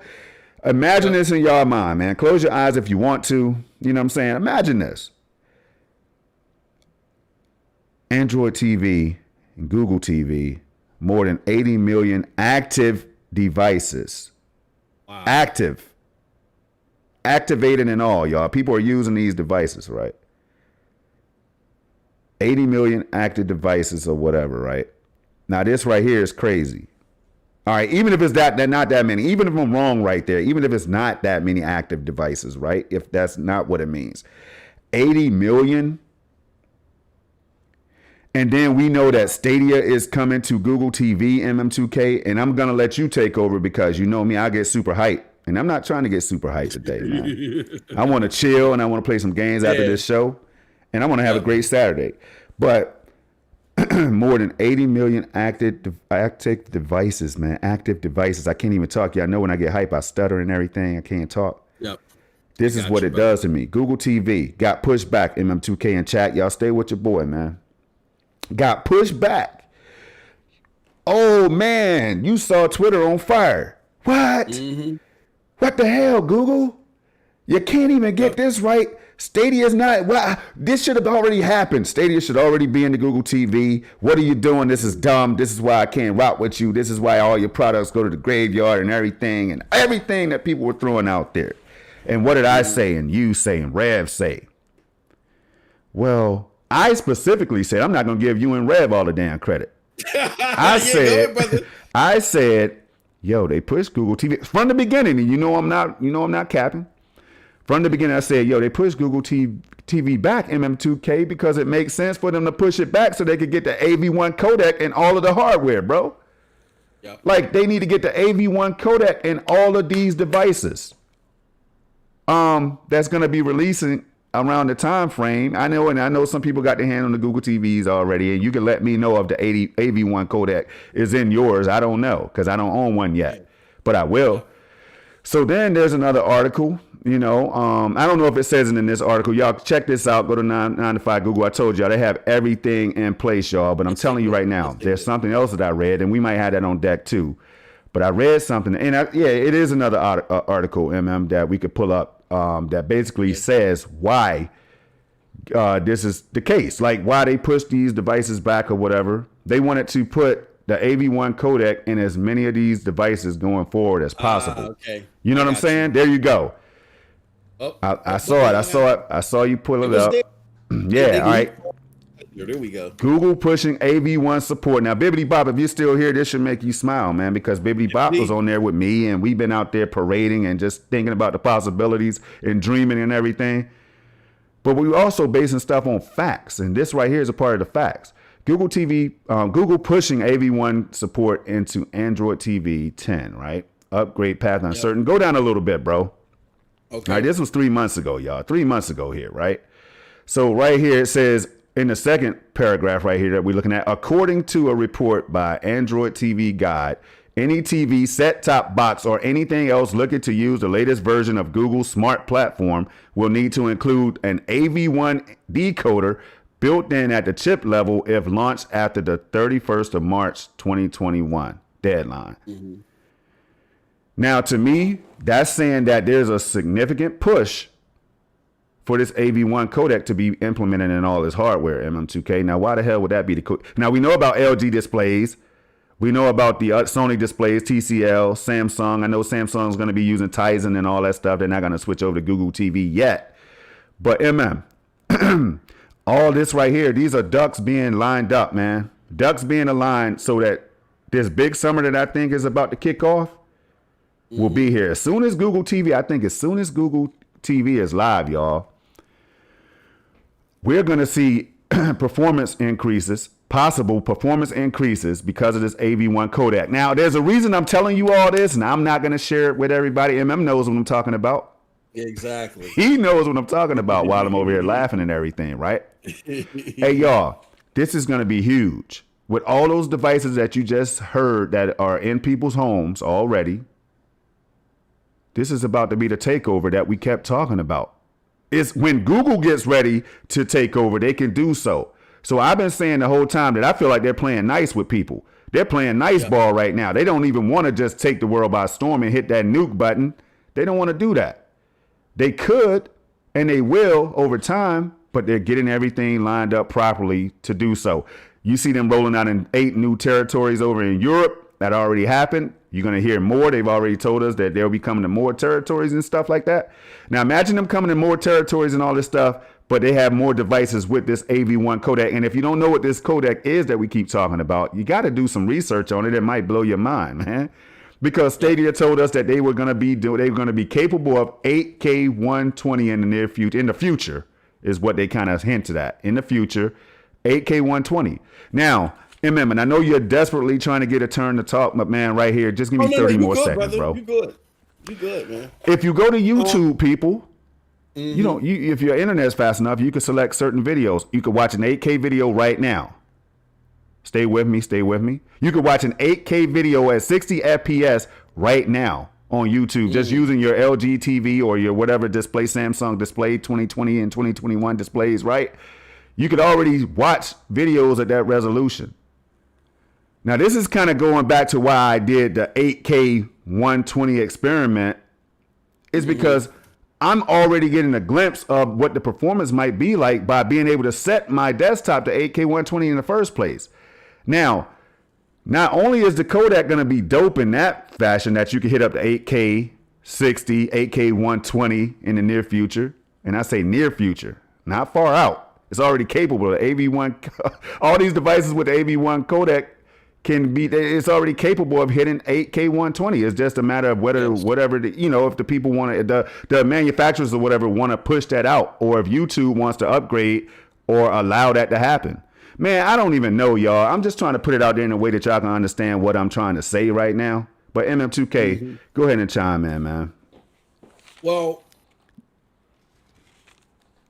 no, I'm not going to say. So before you say that, I want people to think, y'all. YouTube, Stadia, YouTube, streaming devices. I want y'all to pay attention to everything. Go read these articles, people. Go read them. I'm not going to read all of them for you, right? These are geared mainly towards the new streaming devices. the new streaming services like a Netflix and everybody else that wants to adopt this, that worked on that. I forgot what it's the acronym. It was the Advanced Open Media, something like that, AOM or something like that. All these different companies got together and they created this. They developed this with Google or whatever. And it's the future, y'all. It's crazy. I just want y'all to stay tuned to that. But, man, what do you got to say about it, man? What I have to say is there's a reason that Stadia told you you're worried if your internet can handle 4K Stadia. If it can handle 4K YouTube, it can handle 4K Stadia. That's what they said. When my brother is trying to tell y'all that y'all sometimes don't let penetrate, but y'all got to listen to what's being said here. And when he says y'all, you know who we're talking to. We're not talking to those of you who know, obviously. Who know. Yeah. But the people that definitely that again say, oh, this is cap, or this is that, or this isn't possible, where it's not sinking in. Y'all got to understand, all these technologies are interconnected. Shannon Stott still told you. Yeah, the stuff that we were working on at SG&E, it's not going to go to waste. It's going to be worked. It's going to be usable elsewhere. But she doesn't mean elsewhere only. It's going to apply to games. We go back to the Catherine Hessai interview. There was a reason why Catherine Hessai over and over and over again kept saying to y'all, we are interested to see what our third-party partners do with the technology, not as a white label, but in the game. Right? Mm-hmm. So y'all got to understand that what you're seeing in these articles about the AV1 codec and the certain things that are happening behind the scenes that are formulating, this undoubtedly will affect Stadia as well.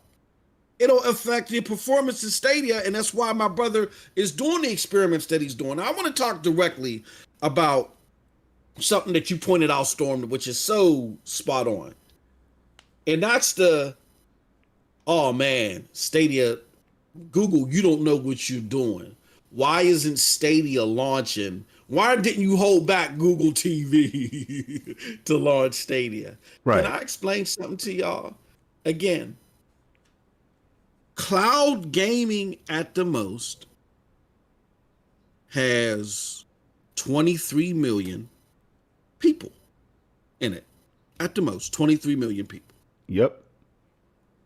Google has a slice of that. Google TV, however, has already surpassed 80 million. Why would you hold back a product that has that type of reach for a slice of 23 million? Does that make any sense? No. You got a product that's ready to go. God damn, this video looks amazing. I'm sorry. Now, it really does. I'm not even going to sit up here, y'all. And I know some people are thinking that. Hopefully, y'all thinking the same thing. But it really does, man.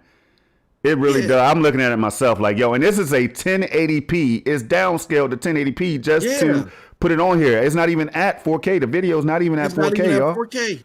Damn, this looks amazing. And see, that's why, again, what my brother's doing with the 8K technology and the desktop settings, that's why it's relevant, okay? And don't take every time a setting is put out there, let's get a little wiser and keener about this. It's not all about native resolution. We should be beyond that. Digital Foundry helped us get past that. Even though I'm not the biggest fans of Digital Foundry, they did help us get past that years ago, okay? So, but with that said, we got to think about it. So for everybody that came out there and said this doesn't make sense, again, Stadia is a slice of a pie of 23 million. This thing has already hit 80 million, and they released it right before the holiday season, which was one of the most ingenious things to do. And I'm going to tell you, Amazon is scrambling. I got a Fire Stick too. And for all of y'all that got Fire Sticks, y'all done seen, you done got like 85,000 updates. They done tried to rework the main screen, all this stuff in response to Fire TV, and it still ain't hitting. It still ain't hitting. Google TV, in culmination with the updates to Android TV, is slowly but surely taking over in that regards. Roku's still doing this thing, which I didn't realize that, but Roku's still doing this thing, but Android TV is slowly but surely taking over. And because you're seeing this boost, because Google went back to the drawing board after the the rough or flat 2020 that they had corporate wide. Now you're starting to see it pay dividends. Okay, it's starting to pay dividends with stuff like this, with the Pixel phone, with Stadia's growth, and now this. So for all of you that were so impatient about Google TV, not having Stadia day one, now y'all see why.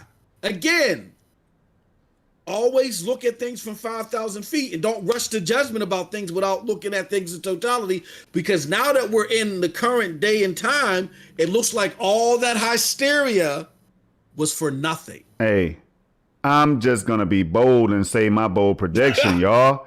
I'm going to be bold about it, man, because the ducks are lining up to me. How can they not align for you all if they're saying that by March 31st, that was the deadline. They wanted all these new devices to implement the AV1 codec.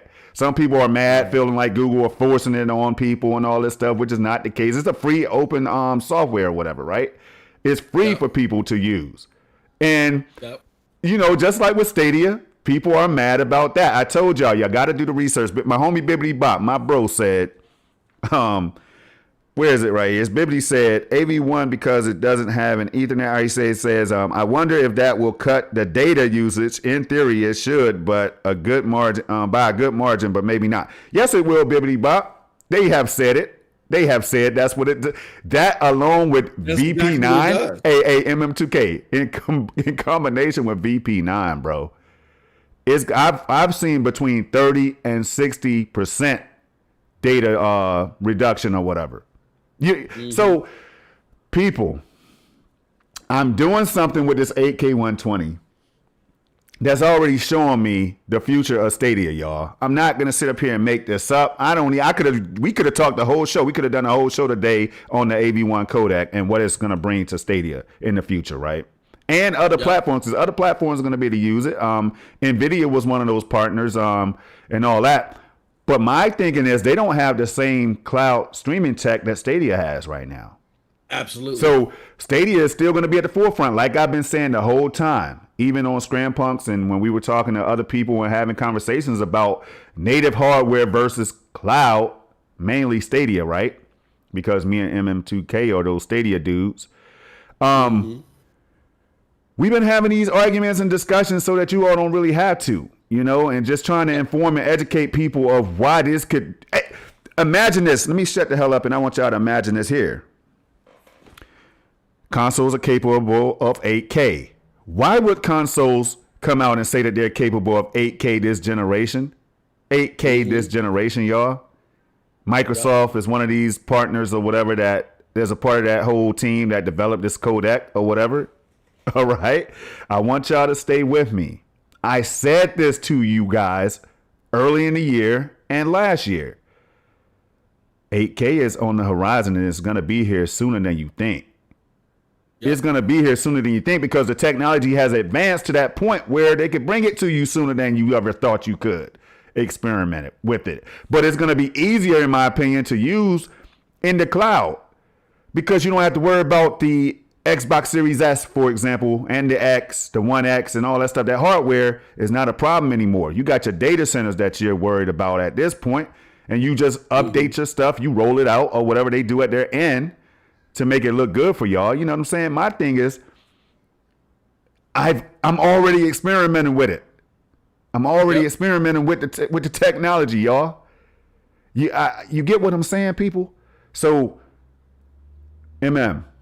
I don't know what else to say, bro, without sounding like a cocky, arrogant fool. You know, I don't know what else to say. I've been trying to tell people this stuff, man. Like call me Stormstradamus if you want to. I've been telling people what the deal is from day one when that announcement first was made that the second half of June, of 2021, which I had said was June because the summer starts in June. We're going to see some major things from Stadia, y'all. Now, let's see if I'm right. We're going to see if I'm right. You know, I told y'all I'm right only 80% of the time. You know what I mean? I'm right only 80% of the time. But let's just see if they have any surprises. Let's see if if these developers, MM2K, has been who's been throwing breadcrumbs out there and hints and then having to recant or whatever and renege on certain leaked comments and all that stuff. Let's see if they knew something. Let's see if Nerd Nest Stadia Cast. Let's see if Stadia Cast actually, Bill and Lloyd, if that developer that they talked to a while ago was on to something. Let's see if the developer of Monster Boy was already telling us that Stadia is capable of this stuff. Let's see if Mantis Games and others who may know that Stadia has greater capabilities and all that stuff that's been hinting at, let's see if any of this comes to light this year. Let's just see. And that's not even what makes the summer so hot. What's going to make the summer so hot is that art is coming. Other games are going to be coming. They have the rest of this year to go out with a bang, and that's what I said is going to happen. I don't think it's going to happen. I know it's going to happen because they've already told us. Jack Buser himself has already talked about the sense and the scale. He said in the article that was written or in the interview that he did or whatever, I hope this gives you a sense of the scale that we're going for in 2021, y'all. Yep. Now, I just pay attention to that. That's all I'm saying. You can agree or disagree. I just pay attention to the stuff that's in front of me. Yeah, when it comes down to people not sure if Stadia is going to have a hot summer, my question to them is, what would make the summer not hot, right? Like, let's look at the games that have come out so far this year. We're almost halfway through the year, right? We're a month away from being halfway through or a month and a half away from being halfway through the year. And every single major game that's been talked about that's come out so far this year, Stadia has had, with the exception to maybe two. Well, no, I'll say two. Because I don't consider Biomutant a major game. I think it's going to do okay, but I don't think it's a major game. I think it's a game of convenience because it's coming out during a slow period, but I don't expect a lot of people to buy that game. Looks cool though. But the two major games are Returnal, which is a PlayStation exclusive. And I'm talking console purely. I'm not talking about what's going on PC because Stadia services. I mean, they appeal to PC people. They got stuff out there that's going to appeal to the PC gamer, but I think their major target is the console gaming group right now. So you have Returnal, which is a PlayStation exclusive, and you have Mass Effect Legendary Edition. So when it comes to Returnal, that's we already got that covered. It's a PlayStation exclusive. Mass Effect Legendary Edition. I know a lot of people would like to see that. It'd be a great game for the platform. It would. But you got to understand with these remakes, the remakes are money grabs. It's amazing that we got Saints Row the Third at all. You know what I'm saying? Remakes for money grabs. And whenever you have money grabs, you're saying, look, we're just going to polish this thing up. You know what I'm saying? It doesn't take the effort of building a game from scratch. We're going to polish this puppy up, recode some things and do some other stuff and put it back out there for the nostalgia, hopefully to get money. You know what I'm saying? So we put the least amount in and get the most return back. Right now, Stadia isn't a platform where that happens because you got to have coding. It's its own separate platform. You got to have coding done from the ground up. So it doesn't make sense off the bat for that initiative for you to release it on Stadia day one.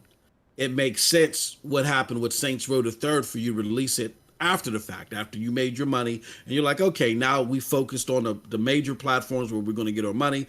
Now we're going to put it on this young platform earlier on. You know what I mean? So outside of those two games, Stadia pretty much has gotten into everything else major. So hey, look, let me say this right here. God hero. Let me say this to you, bro. I'm tired of your shenanigans, boy. You know what I'm saying? So with that being said, we're going to put your ass in timeout.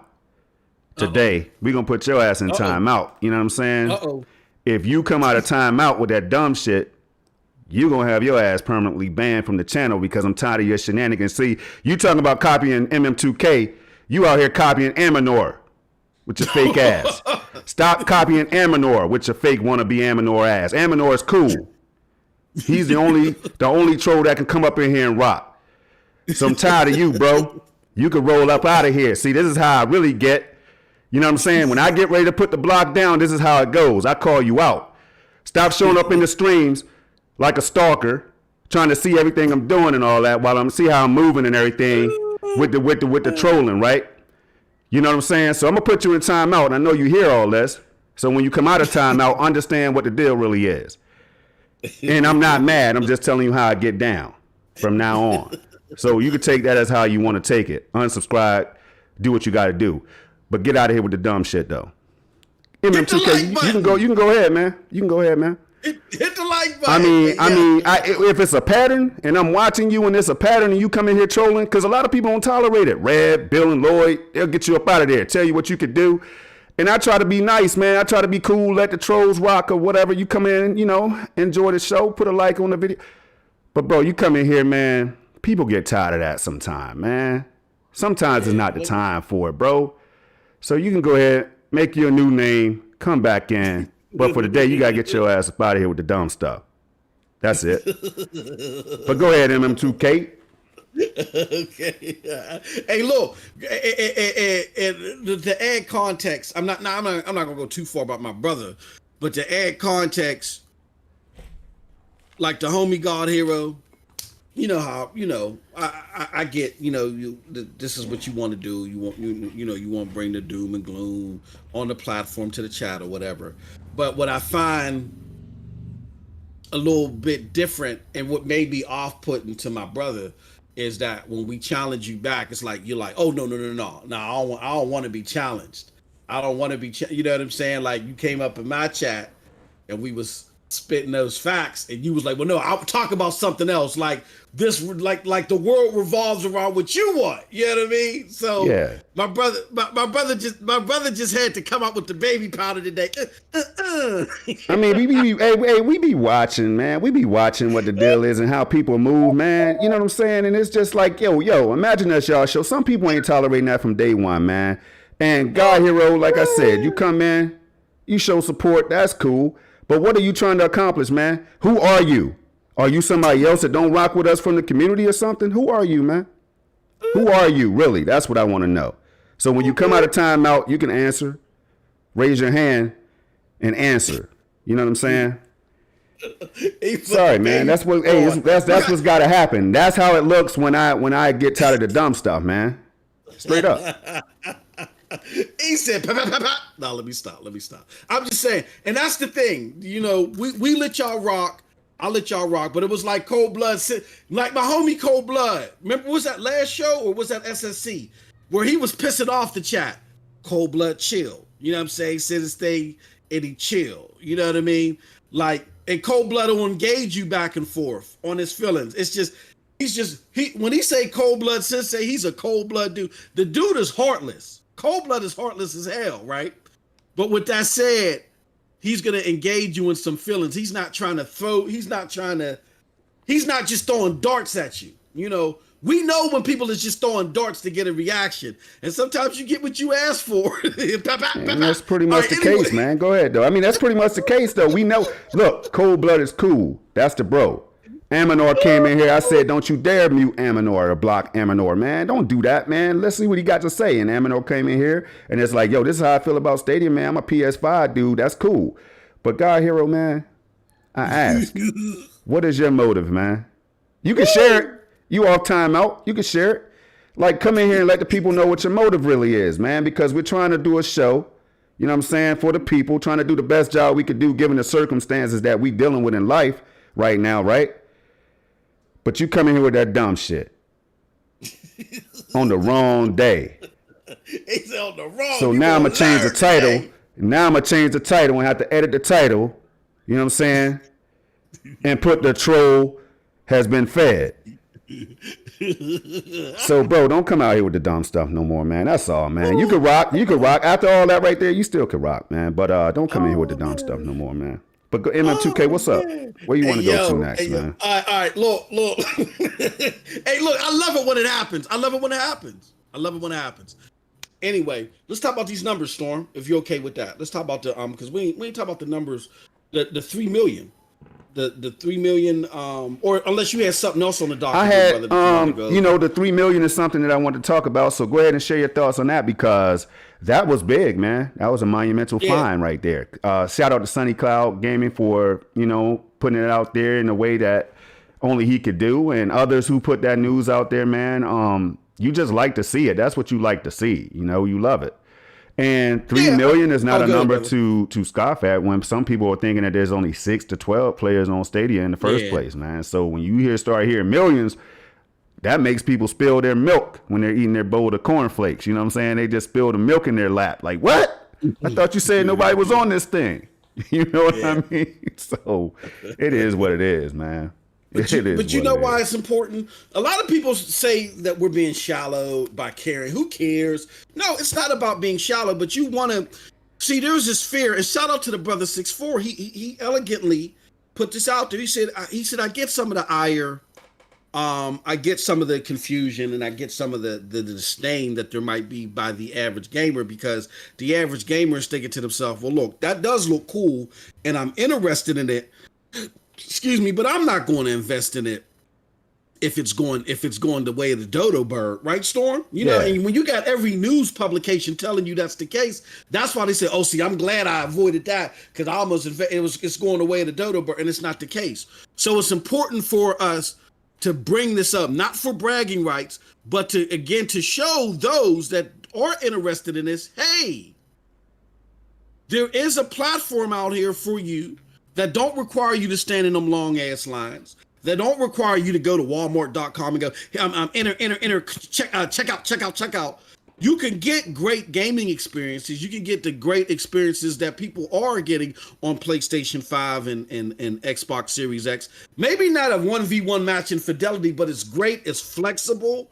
You know what I'm saying? We got to keep it real here. You may not get the fidelity 1v1 on Stadia, but you're still getting great fidelity, and you're getting that great fidelity no matter what platform you play on or what device you play on. You can't say that about Xbox. You can't say that about PlayStation. There's a reason why a homie from Forbes dropped that article where he felt like the true next-gen platform was Stadia, because Stadia was eliminating downloads. Stadia was eliminating patches. Stadia was allowing you to do Stream Connect. You know what I'm saying? And Stadia is allowing you to get that great fidelity and that great performance no matter where you play. So I know there's a lot of talk about, well, you know, there's no offerings from Stadia, so if you got another platform, don't worry about Stadia. No, there's stuff that Stadia is doing that other platforms just ain't. I see brothers out there all the time, oh man, I gotta sit there and sit through this download, or even me with my 3000 series PC, Storm, trying to bring up Outriders. Like, that didn't work. So what do I do? I go to Stadia and play some Stadia, or let's give some shout outs to GFN specifically for Outriders.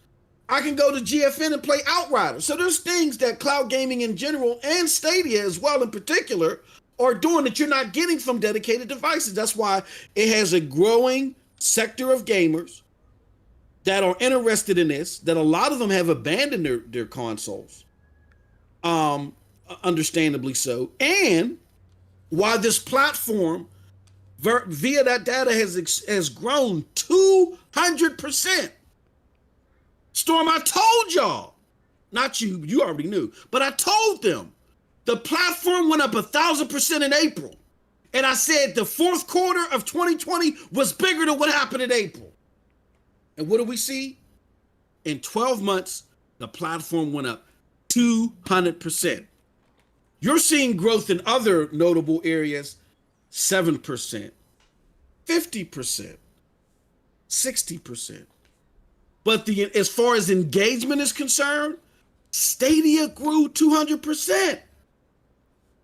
And really, you can't take that 200%. Y'all might go, well, it's plus everybody that downloaded Stadia ain't gonna play. Come on now. Now you try to tell me 1 million people downloaded Stadia not to play? Come on, like, we got to stop the silliness. But then you got to take into consideration, Storm, that there are many people starting in December when Stadia didn't require you to need the app in order to buy games. That since December, there's a lot of people that got into Stadia and started playing Stadia and never downloaded the app at all. Right. And when Cyberpunk released in November, but people were buying it up in chunks in December as well. December saw the growth at 500,000, 500,000. So yeah, y'all. I mean, the numbers are significant. They mean something. They show that Stadia is growing. It's not stagnant. It's not standing still, and it's something to be respected when you're talking about a platform that's part of a 2 to 4% business. For it to grow 200% within that 2 to 4% business speaks profoundly. You know what I mean? And it's speaking to the large market growth that you're seeing with gaming cloud gaming financially, where it's gone up from a few hundred million to a projected 1 billion and then 7 billion in 2027. There's a reason for that. It's steadily but slowly growing into a popular way to game because it presents a lot of promise. So, but those are my thoughts on the stats. Storm, what are your thoughts on the numbers? Yo, I think that it shows that Stadia is heading in the right direction, man. It's growing. You know, MM, we've been talking a whole lot about this, and I guess we can segue right into the next topic, man, about how the community is. I've been saying, and you've been saying, and so many people have been noticing that, yo, there's new people that's coming to Stadia. There's new people that's entering the community like every week, if not every day, right? Just coming out of nowhere, happy that they finally got their hands on that Premier Edition, or the fact that they tried the free trial or whatever that they got from a friend or that they got from signing up themselves, whatever the case is, right? But we're seeing this new growth. And we've been putting it out there. And I'm sure some people were scratching their head, man, like scratching their temple, like, yo, how is it growing when there's only 6 to 12 people? Y'all, I said it before and I'll say it again. There's only 6 to 12 people on Stadia, even though we show them every stream, our friend list or whatever. And you can see the number right there that I'm on average is like 20 people online at any given time of the day. At the highest, I peaked at like 70, 80 people online at times, Like, I don't even know. I get it. I get where it's coming from and all that, man. But this right here kind of shoots down that whole dumb narrative that Stadia, nobody plays on it. Why would I want to play? Stadia has nobody. There's no way that we can ever have a multiplayer, heavily implemented multiplayer experience on Stadia because nobody plays over there. Nobody cares about it. It's a dying platform. So it kind of puts all that to bed is how I feel about it, man. But I want to go into something that, you know, since we're talking about this, right? Grace Yang, shout out to Grace. You know that I love and respect Grace because of who she is and what she did. She fought for us. She brought different things and she took a lot of heat unnecessarily for us and all this stuff as Stadia gamers. So she kind of paved the way for us to do what we kind of do right now. You get what I'm saying? In her own way, her, Chris, and the team. And now Shaka is coming in. She's going to take on a role and all this stuff, man. But she put this tweet out there, you know, and you don't have to pull it up. The people, if they really want to see it, they could go check it out if they haven't seen it already. Just type in Grace Yang in Twitter or whatever. You'll be able to find her tweets. And it's up now. And see what see what she's all about. You know what I'm saying? Let me put that live. Okay, here it is. Let's put that live most up. Hold on 1 second. Let me go back and then I got to make sure that's popped out again. Boom. There it is. Hold up. Now I'm going to go ahead and put the view on and then here it is right here, y'all. So basically Grace Yang right here, who was she's the ex community manager for Stadia, for Google Stadia, man. Again, taking a lot of heat. You know, I praise her efforts because of what she's done. I mean, that's what, as human beings, that's what it's cool to do that sometime. It's cool. It's okay. You know what I'm saying? To tell somebody that they're doing a great job and commend them for when they do so. And, you know, you sit up there and watch the types of things that she goes through as a female gamer and all that stuff. So it kind of strikes a nerve at times, you know, so she's a human being. She said this before. She said it before. Like, remember when the controller got thrown in the trash can, MM2K? Oh, yeah. And Grace came out and said how she felt about it when nobody probably thought that they even paid attention to that kind of stuff. It's crazy, man. So shout out to Grace and for everything she did. She said, watching your community grow is such, all caps, y'all, such an awesome feeling. Now, why the hell would Grace Yang come on there and say that, especially May 20th, 2021? if it wasn't the case. And man, I'm asking you, maybe you could help us understand, man. Why would she come out and say this? Is this cap? Well, it's orchestrated. It's not cap. What do I mean by orchestrated? Is that there's a concentrated effort, Storm, for Stadia to say, we got new drip. You know what I'm saying? We swagged out, however you want to pronounce We it. talked about that on SSE and SML. Yeah, exactly. We got a whole new thing running right now. It's different. It's more focused. It's a lot better than it's a lot better than what y'all think it was. Bippity Bop says she doesn't work for Stadia anymore. Huh? Oh, she does? Oh no, she does. Oh, No, Bippity, we're talking about. Well, I'm not sure. I'm not sure what part you got confused at. Yeah, we're talking about the fact that Grace is talking about the Stadia community. No, when I say ex-community manager. Like, you know what I mean? Yeah. I said Yeah. Yeah, no, it's Shaka. See, Bippity be doing his daggone thing. Bibbidi was doing that schoolwork and everything, working and all that stuff. And so he had to catch up, man. That's all. Yeah. Yeah, no, Bippity, thank you for reminding us that we got to bring people back up to speed. Because, you know, people doing the hard work like yourself, good brother. Yeah, no. Absolutely. Shout out to Bippity. We got a social media marketing manager. So all of this ain't falling in Grace's lap anymore. Grace and Chris's lap, primarily Grace, because I don't think Chris is like, look, man, I ain't going on no damn Twitter. I can't blame him. But no, we got Shaka. She's going to help out with the social media efforts as well. Oh, excuse me. So shout out to her. But with that being said, okay, so he got you. All right. Yeah. So yeah, because I mean, so her promotion, right? Help me understand the promotion itself. I know everybody's congratulating her about the promotion. So what exactly is Grace going to be doing? For those who don't know. Me either. See, this is what I'm talking about. This is what I'm talking about, y'all. So I know that we celebrated it. I remembered, hey, I was a part of the festivities, and I'm like, damn, Grace, what are you going to be doing now? But it don't even matter what she's going to be doing as long as she's still around. Yeah, she's still around for one, and for two, Grace is such a wonderful person, man. As long as her pockets is getting cha-ching, we happy for her, man. Right. So, you know, shout out to her. And as long as she got that 38 and she keep on playing, keep on gaming, I'm good. Yeah. Oh, she got the 30. That is right. She got the 30. Remember, I went on Twitter. She said she was gonna get the 37. I said, yeah, I got that 3080. So, and then she came back. We had that little dialogue between us. Yeah, that was crazy. And she went ahead and got that 3080. So I popped in one of her screens, right? She was like, "Hey, Storm." I'm like, "Yeah." I said, "Yeah, how's that 3070 going?" She was like, I got the 3080. I said, "Oh, you went and did it." So yeah, it was crazy. I can dig it. It was crazy. I can dig it. That's a gamer with a capital G. You know what I'm saying? That's a game. Just because, like, say Storm, me and you are the CEOs of Golden Corral. Right. Not Roof Chris. Hey man, Roof Chris is gonna. I don't know. They're gonna come at you, man. Yeah, they gonna come out. But just say we are the CEOs. But and then me and you like, look, man, Stadia dosage broke 2,000. Let's celebrate, man. Hard work is really, you know, paying through. We can give more back to the community. Let's go celebrate. We may not want to go to Golden Corral and eat. We may go to Ruth Chris. Ain't nothing wrong with it. You know what I'm saying? And Grace is a gamer with a capital G. She plays everything like we do. We play on everything. And she's had to endure so much, not just from her job was difficult enough from the BS that she got externally, but it was some of the internal hate that she got. Why ain't you playing on Stadia? Oh my God, Stadia's dead. It's just a bunch of crazy stuff. And shout out to her. She deserves every penny that she get, man. So shout out to her. I'm gonna do Storm. Can we open the phone lines too as we continue? Yeah. Let's do that. Let's open them up. All right. We got a few more moments, man. Let's open these phone lines. Again, if you want to call in, 724-739-3612. Phone lines is open, baby. Phone lines are open. There you go.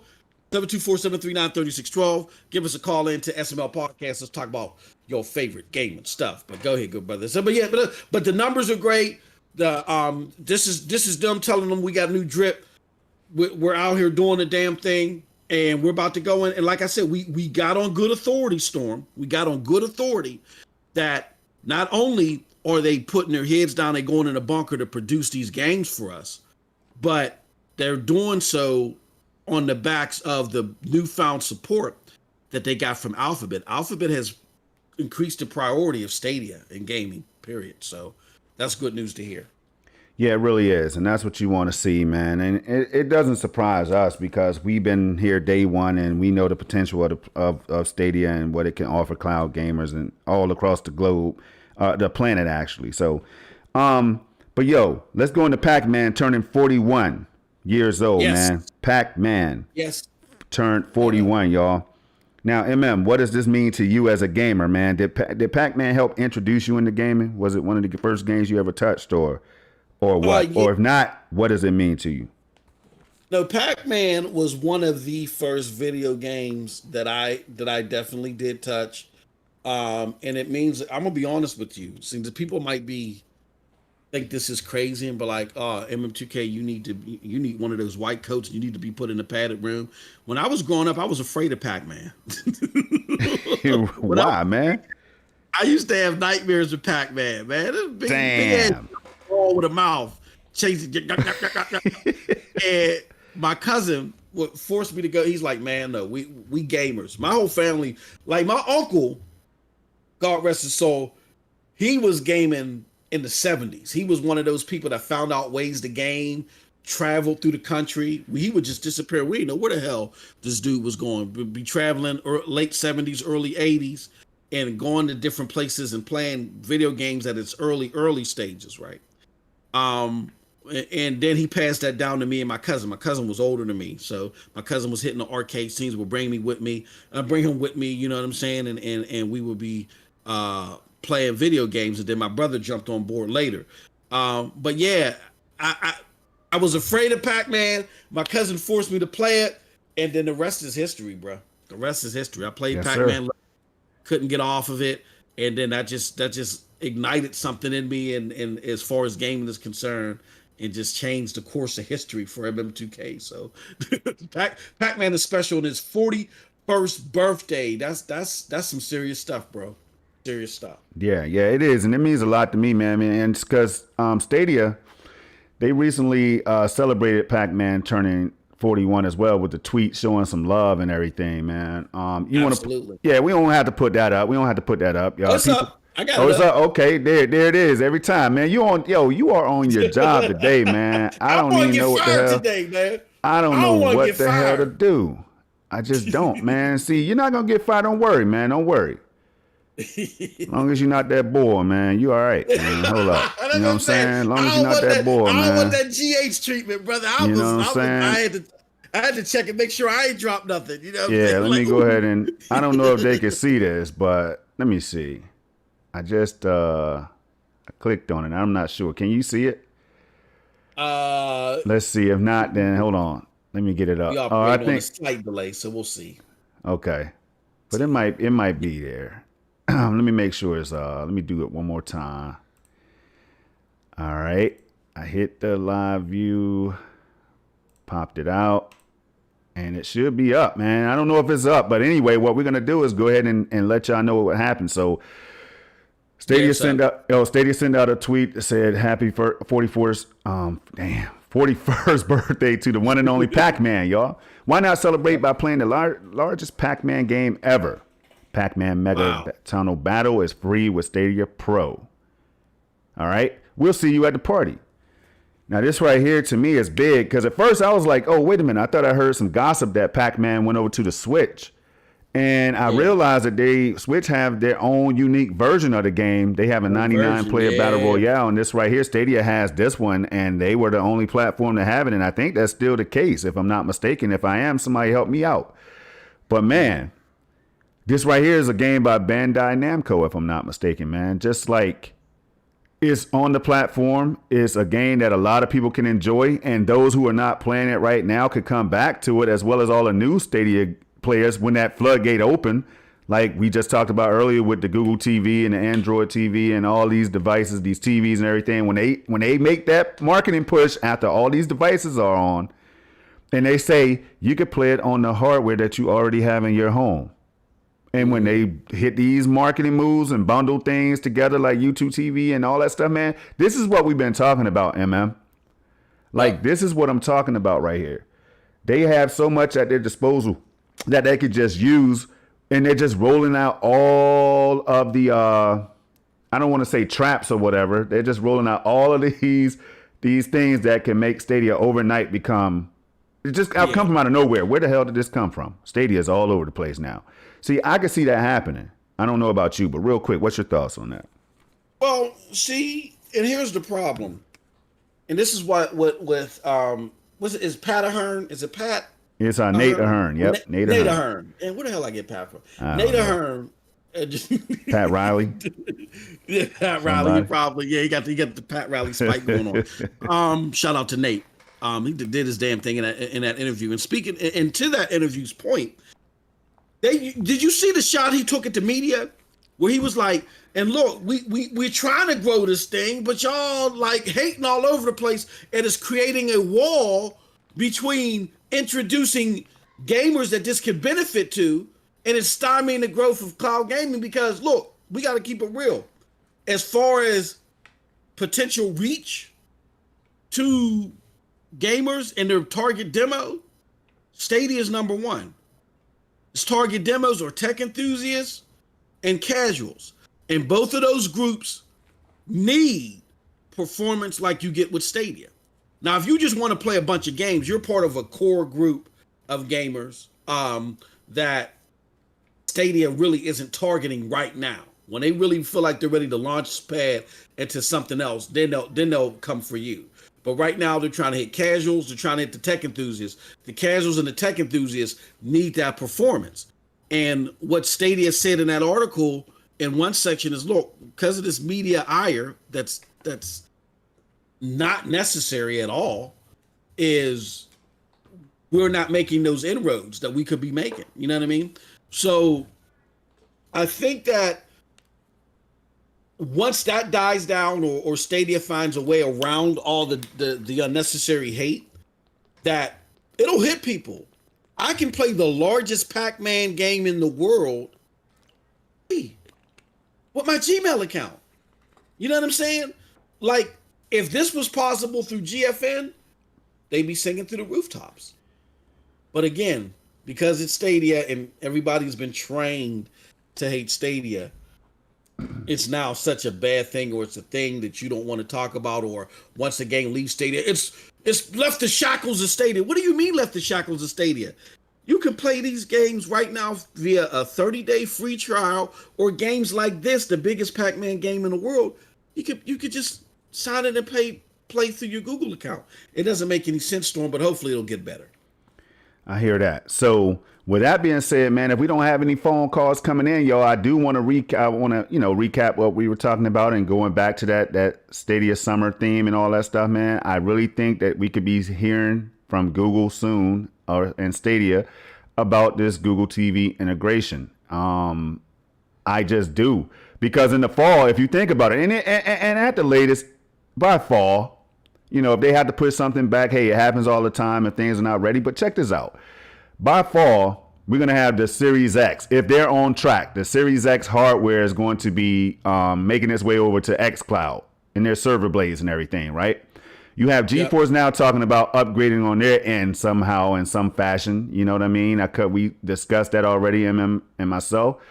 And so I could just see this being that time. We just showed you a couple articles that might make you think, that should put things into better perspective when it comes to just Google TV. That's millions of devices in people's homes that Stadia could just say overnight, hey, with all these devices in your home, take advantage of Google Stadia right now on your Google TV or Android TV device or whatever case is, y'all. So that right there could generate a whole new buzz for Stadia. And I think summer is a good time to do it when you got Ark coming in, Resident Evil Village, and others are already on the platform. People are still enjoying Resident Evil Village, still finishing that game up right now on Stadia, still getting their premiere editions in their hands and all that stuff that pre-ordered Resident Evil Village. There's a lot of things going on, man. And we're hearing, again, Rainbow Six Siege finally been announced. We'll see when that comes or whatever. And it's just a lot of moves. Destiny 2 crossplay, they're experimenting with that and stuff. So you never know what moves Stadia has up their sleeves, y'all. But MM, is there anything else you would like to add before we wrap up, man? No, man, I think we covered everything. It was a hell of a show. Like we said, we talked about the tech side of it with this AV1. We broke it down for the people to help y'all understand the great work that my brother is doing, why he's doing it, how it can benefit you. You can look at the screen right now to see how the hell it can benefit you. So, understanding what we're doing out here. Also, we talked about, like you said, the AV1. We talked about the financials, Right. the growth, all Yep. that great stuff. So, no, it was a hell of a show, man. Man, I appreciate you. Hey, and I appreciate each and everybody that showed up. Absolutely. Each and everybody, including God Hero. You know what I'm saying? Thank y'all for showing Well, up, man. But don't I come in really here with them appreciate God shenanigans, Hero. though. Don't come in here with them shenanigans and don't expect to get checked, Can I man. can I address that real quick? You I'm you sorry. can, but I see, wanna- let me say this real quick, though. Go We ahead, try to brother. we Go ahead, have brother. fun. We try to have fun, man. Every day is Go not ahead, gonna be brother. roses and peaches and ice cream and all that, right? You know what I'm saying? But we still try to do what we got to do to inform all the people and to do what we feel as a service to you all. But every now and then, and I know some of the chat have spoken up about stuff like that, man. So I had to address it today, and I don't feel bad. There's no apologies or anything like that you're gonna get out of me. It's like when you have an agenda like that and you make it known, be prepared for that backfire. You know what I'm saying? That's all, y'all. You got to be man enough to be able to handle that if you're gonna put it out there. But go ahead, man. I just want to say that because a lot of people confuse when I be like, let them rock with what my brother's addressing right now.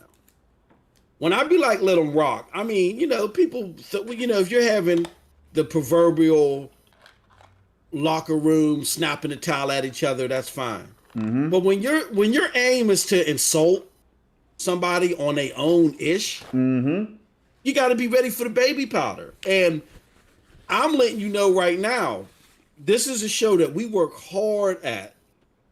Regardless if everybody loves it or not, we work hard at trying. But to insinuate, you know what I'm saying, flippantly, that somebody's stealing something, you're gonna get that baby powder to the. There's times when you step over the line and you're gonna get that baby powder to the face.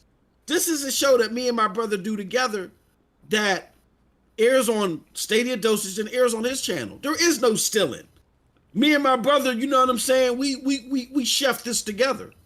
So to insinuate that proves it's not a reflection on us, it's a reflection on you. Shows out here. And they're gonna be like, oh, I want to do that too. And sometimes y'all gonna go over the board. See, Aminar and Cold Blood Sensei, they got a craft to what they do. There's style and pizzazz to it. Everybody can't beat them, okay?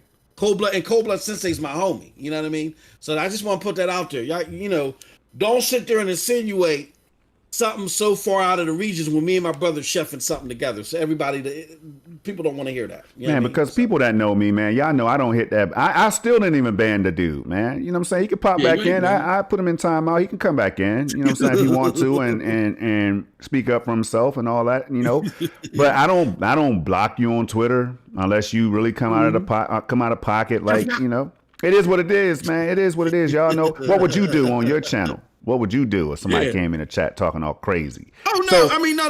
That's what I'm saying. A lot of time, you know what I'm saying? And I always tell you, don't hit that man. Give him another chance, man. Let him live, man. You know what I'm saying? It's just the trolls, but nah. There's a difference between trolling and trying to, insinuate. Trying to incite something.